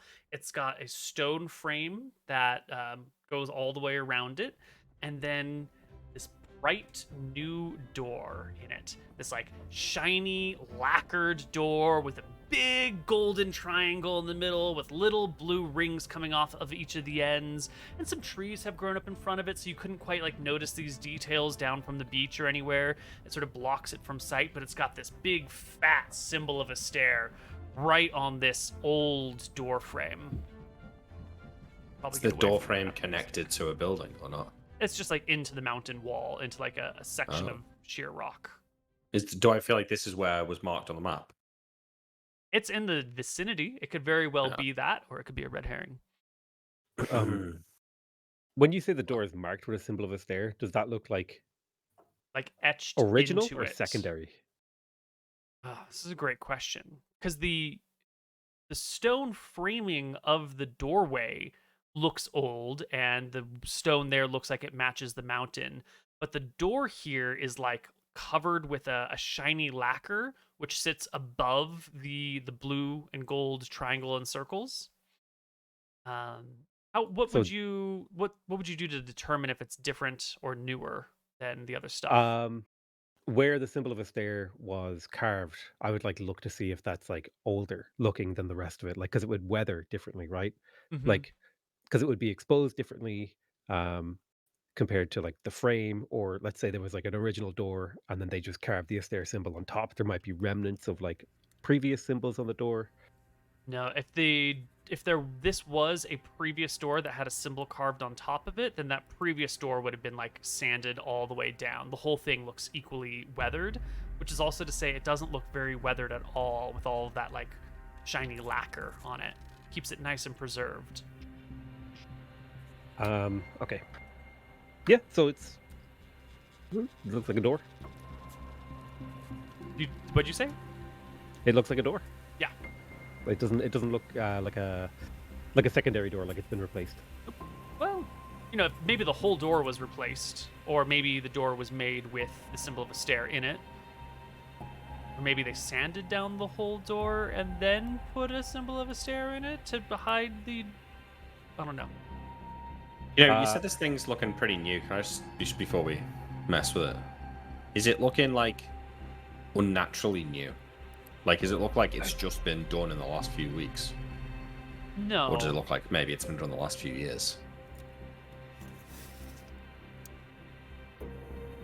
There is like you can see areas where it's rained and then like dust has been blown on the door and the dust is still sort of stuck to the door. So it doesn't look perhaps magical or repaired or cleaned or upkept at all. It just looks like it was made with the intent to be preserved, and it's probably in a spot that doesn't get too much weathering. You guys Alright, ready? Can I knock the door open? Let's try it first. Maybe it doesn't need magic. Oh, one last quick thing. Did you say the colors were inversed from the normal Astaire colors? No, it's the normal Astaire colors. I think Gotcha. I messed up the order, I was hoping no one would notice. Thank you. No worries. I take a few steps towards the door and say, step back, everyone, just in case it's trapped. And I'll detect traps still. All right. What is your detect traps chance? Because I roll it in secret. It's not best. It's 5. It's 5%. It's 5%, yeah. You detect no traps. I open the door. A Confident. small needle shoves itself into your hand as you open the door. I pretend it like it hurts. didn't happen. It takes no damage, but you did get stabbed in the hand by a needle. You have AIDS now. The door is locked as well. Okay, I will cast knock on it, and I will take. He didn't say anything about his hand, right? Well, I'm looking at it now. Maybe I'm poisoned. I look at it. Is it swelling? Not yet. I mean, it's only been a few seconds. How long does poison take to start swelling in your hand? I don't know. Everyone takes a moment to notice John is looking at his hand as Fuck his Nilram hand. knocks the door and it opens on its hinges. We go. I'm John, gonna- stop fucking whinging in your hand. Did it shock you? Let's go. It stabbed me with something, like a needle or something. You'll be fine. John, you've literally gotten your head torn off. You're gonna be okay. Just let us know if it starts to hurt more. Yes, sir. Let's go. Okay. You all step inside. It's a cool area within this frame. is a small passageway that runs maybe 20 feet, and there's like a little hollowed out chamber on the side that would act as some sort of room. In here, you can see signs of fire damage. You can see lots of ash lying in here. There's been no time to like clean up those remains. There's no weathering events to wash it all away. This chamber is as it was the day that it was burned. I'm gonna cast Wizard Lock on this door, which should allow me to enter freely. Mm-hmm. Okay, just And if something happens to you, everyone else will be trapped inside. right. Fuck. Okay. And you close the door behind you. I think we leave it open for now. Yes. The famous leaving open of doors. It's fine. No, just for now. We just walked Fine. in. I just want to get a sense of what's going on. Yeah. So there's this small passageway with another door at the far end that looks similar. It's got the lacquer on it. It's got the symbol of a stair on it. And there's this other passage, this other chamber right off to your side that is just like everything in here was burned. And as you look around and maybe kick the ash aside, you can see that there are like old nails in here, writing utensils, like the little metal tip of a quill you can find, some broken glass, a stone that you would use for making ink, a whole bunch of like supplies that have all ruined and useless now. But the cleric and wizard amongst you can see like tools of bureaucracy and academia sorted through here. Okay. Yeah, I'm looking around and I have a bad feeling, so I'm gonna cast divination. I'm gonna ask a very simple question. Will we die if we go deeper into this place? Yeah, the classic response: great risk comes with great reward. It literally even says that in the spell description, I think, or something similar. Well, that'll let you know the rough risk, right? Yeah. If it's like, there's no danger here, I either failed my check or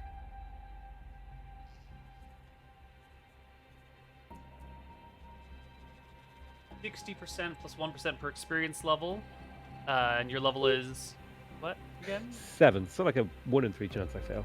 Yeah. But you know when you fail. Do you? Pretty sure. Yeah. If the dice roll is failed, the caster knows the spell failed unless specific magic yielding false information. Great.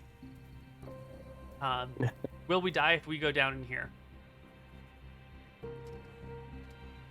Probably not.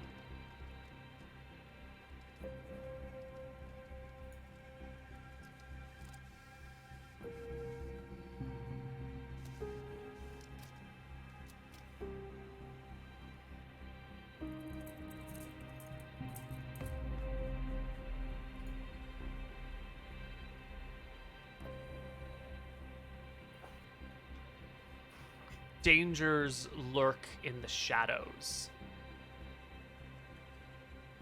I immediately look at Nilram's shadow. Like, watch out, Nilram. And dangers lurk. Yes, his shadow's cast by the light coming in through the open door, which brings us to the point that beyond this next door, it's going to be probably pretty dark in here. Does anyone have a source of light? I have spells. I have light spells and fairy fire. Okay. Could be good then. Yeah. How's your hand looking, John? Take a look. Seems fine. I feel fine. Yeah. I mean, as fine as you feel, that sort of empty, hollow coldness within you. Yeah. No, I think it's fine. Say, let's not get lost in here without any light, though. Maybe we should find somewhere to rest and come back in the morning with magic. Still a stair-marked door right in front of you, though. Are you really going to back out without going through it? Or at least seeing what's beyond it? Check up the traps. It's definitely not trapped. Less than a coin float. I suppose I'll just try this door. I open the door. As you touch it and turn it, it doesn't really move, and you don't really notice much. And as soon as you try to ungrip your hand from it, you realize your hand is stuck. And then you notice that there's a thin layer of frost beginning to cover the door and the handle as the whole thing begins to freeze in place. Yet, you can't really feel the sensation in your hand, John. Yeah. I It grab doesn't- John and I cast Dimension Door just outside of the cave. It should take John and I. And some of my skin. It could take his whole hand. I don't think that it would just be stuck, but You're You can gonna let me know try how. to teleport him while he's frozen to a door. Wait, he's frozen to the door, or his hand's stuck on the door? Same. I roll saving throw against spell. I don't think that this is going to make his hand not come. Yeah, then it's fine. Then just do I it. still roll a saving throw. Yeah, that's fine. Roll me a saving throw versus death or spell. Okay. Oh. Guess we're good. Yeah, here's my logic behind that. If someone's holding, like, let's say, Yan's character by the hand, and I grab him and I'm teleporting him away, he's not going to A, lose his fucking hand, and B, not be teleported. I'm forcing it against his will. He's coming with me. Mention door. We should just sew it back on. Sew back on, like your head. Be alright. Okay. Like Put it in the chat if you know. teleportation isn't like a yoinking force, right? No, it's you're disappearing and you're reappearing. Yeah. Well, it depends on if like the magic counts as like a grabbing force. If it's like holding, like if it's just the effect of cold, it's like magical cold. Maybe like the skin gets left behind. 'cause it's frozen Allows to for the door. no error. I'm taking his whole being. Like worst case, he loses the skin on his hand, right? Worst Like, case, he loses skin on his hand. I Yeah. mean, That's up for Koibu to decide. his hand is frozen to the door. It is frozen, solid, and connected to the door. And he's trying to let go, and it's not responding to his commands. So what happens when he is part of the door? And the door doesn't come with him. You can't teleport something that's attached to something else. You couldn't, like, hold the handle of a door and then teleport and bring the door with you to open the door, right? what- It's So what if attached. someone's holding your hand yeah. and I'm trying to teleport someone away? Or I'm if- like hugging a pole. Like If Yeah. your hand is within like a ring, like a set of handcuffs or something, you're not attached to that handcuff. The handcuff is just too small for you to slip your hand out of. So teleportation, you would easily go away from. But if you are like turned to stone and part of that stone is attached to the stone of a wall or something, like if you are physically integrated with a substance, I think you run into serious problems. So you So I was too Impression will that it's starting to frost over, and his hand's starting to get frozen. Not like it's a block of ice. well, But I would say that no matter what, it doesn't matter, because I think that even if it is a Yeah. block of ice, in my mind, his hand would just disappear from the block of ice, and he's going to appear somewhere else as normal. maybe, but I think with John being not really alive and not really being sensing or feeling cold, or as you might have picked up earlier, not really being affected by the poisons, you teleport him and he comes away with a stump for a hand, for a right hand, I suppose. Just fuck his character up more. Fucking bullshit. Magic is a powerful thing. You're fucking wily now. John, you appear outside.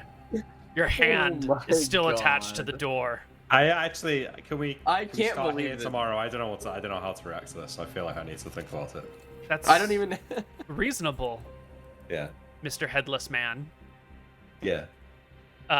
Inside the cave, sort of watching these two blink away, Sale and Archie will see John's hand stuck to the door. I Not will in a throw million. it- I'll look on in shock. Like nudge Archie, like is that John's hand?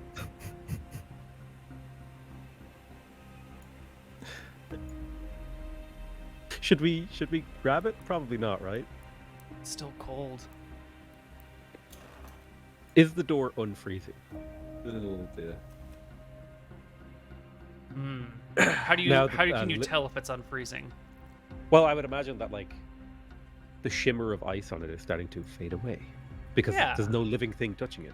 Yeah, you come up to the door and you look at it. Maybe you scrape it a little bit of it with a rock or edge of a knife or something, and the frost scrapes away and doesn't reform, and it seems to be returning to its normal temperature, which will take some time as the heat comes back in. Can I like use like my? I'm like looking at this hand. Like, how do I get this off? I think he's fucked, guys. Can I like pry the hand off very gently with my rapier? Just like I'm just trying to very gently see if it'll come off. You are a professional butcher, and you are used to sort of taking your time with things. You're a patient cleric with high wisdom. You can take your time, which will take many minutes, to slowly pry the hand off, uncarving this section and that section from the door until the hand falls to the ground at your feet. Yeah, I'll pick it up and look at it and be like, it's John's hand. And I'll turn back and look at the entrance and see what the other guys are doing. I think they're outside staring mouth agape, not really believing what has happened to them, because there's no reason that John's hand should have stayed behind on the door. John should have come with him. All the arguments that were just made before the ruling came down are running across their faces. Yeah, I'm holding the stump up between the two of us, like confused. Like, what are we looking at here? Just so I know for thinking, like, what's the situation vis-a-vis the edge of the cliff and where Nilram's standing? Just out of interest. Maybe 20 feet away. Is the stump bleeding? No. The fuck? Wait.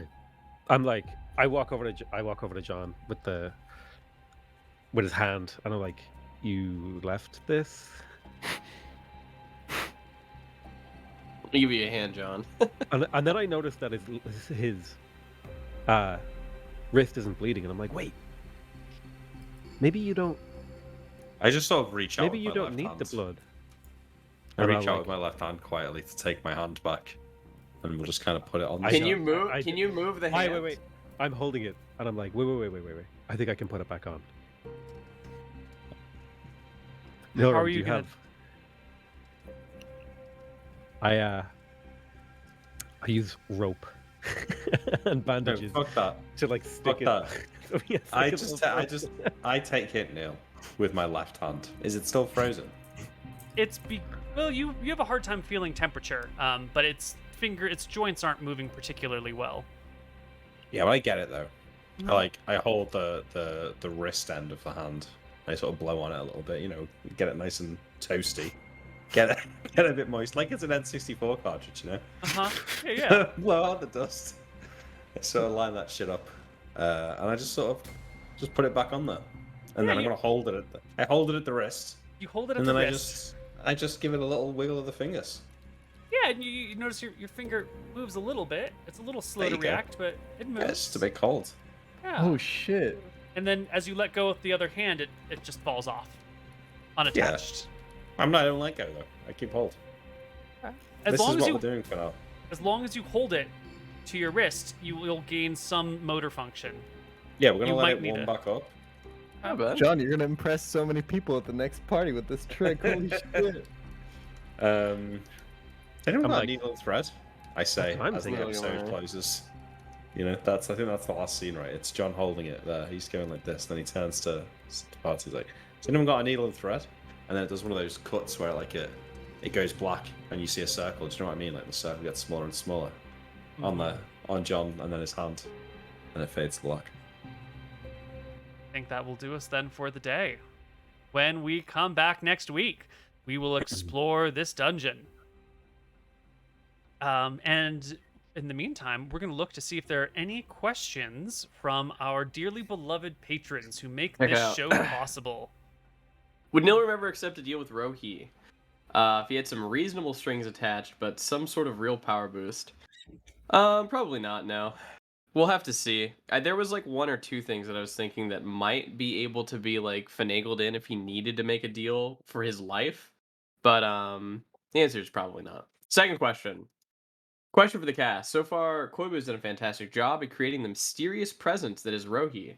As a viewer, he seems to simultaneously be a powerful ally and a dangerous threat to the autonomy of the party. For the players, how do you feel about Rohi? How does your character feel about Rohi? Is he a friend, a foe, or just some other entity to interact with? As the Well- primary interactor with Rohi, he's a capricious son of a bitch who only helps me at like the worst times. And I think he is a good friend. I think he's on our side. He wants us to succeed. I think John is scared of Rohi and has been from that first time on the little rowboat with Nilram. When we sold our souls to him, or felt that we owed him our souls. And everything that's happened only kind of deepens that fear and the idea that there is now worse things than death, and this might not even be the end, and just it's just kind of seems to be one long horror show that John's found himself in that just keeps getting darker and darker and worse, and it's slowly just turning him into a monster. So yeah, I mean, I think scared, but maybe almost like Stockholm syndrome a little bit, where it's like, this is my only way out. It's my only choice now. Archie's he's a little bit conflicted on it because it's all a little weird, but he brought his best friend back to life. And also Archie's starting to feel like maybe serving Rohi, as the ultimate captain, so to speak, might be his true purpose.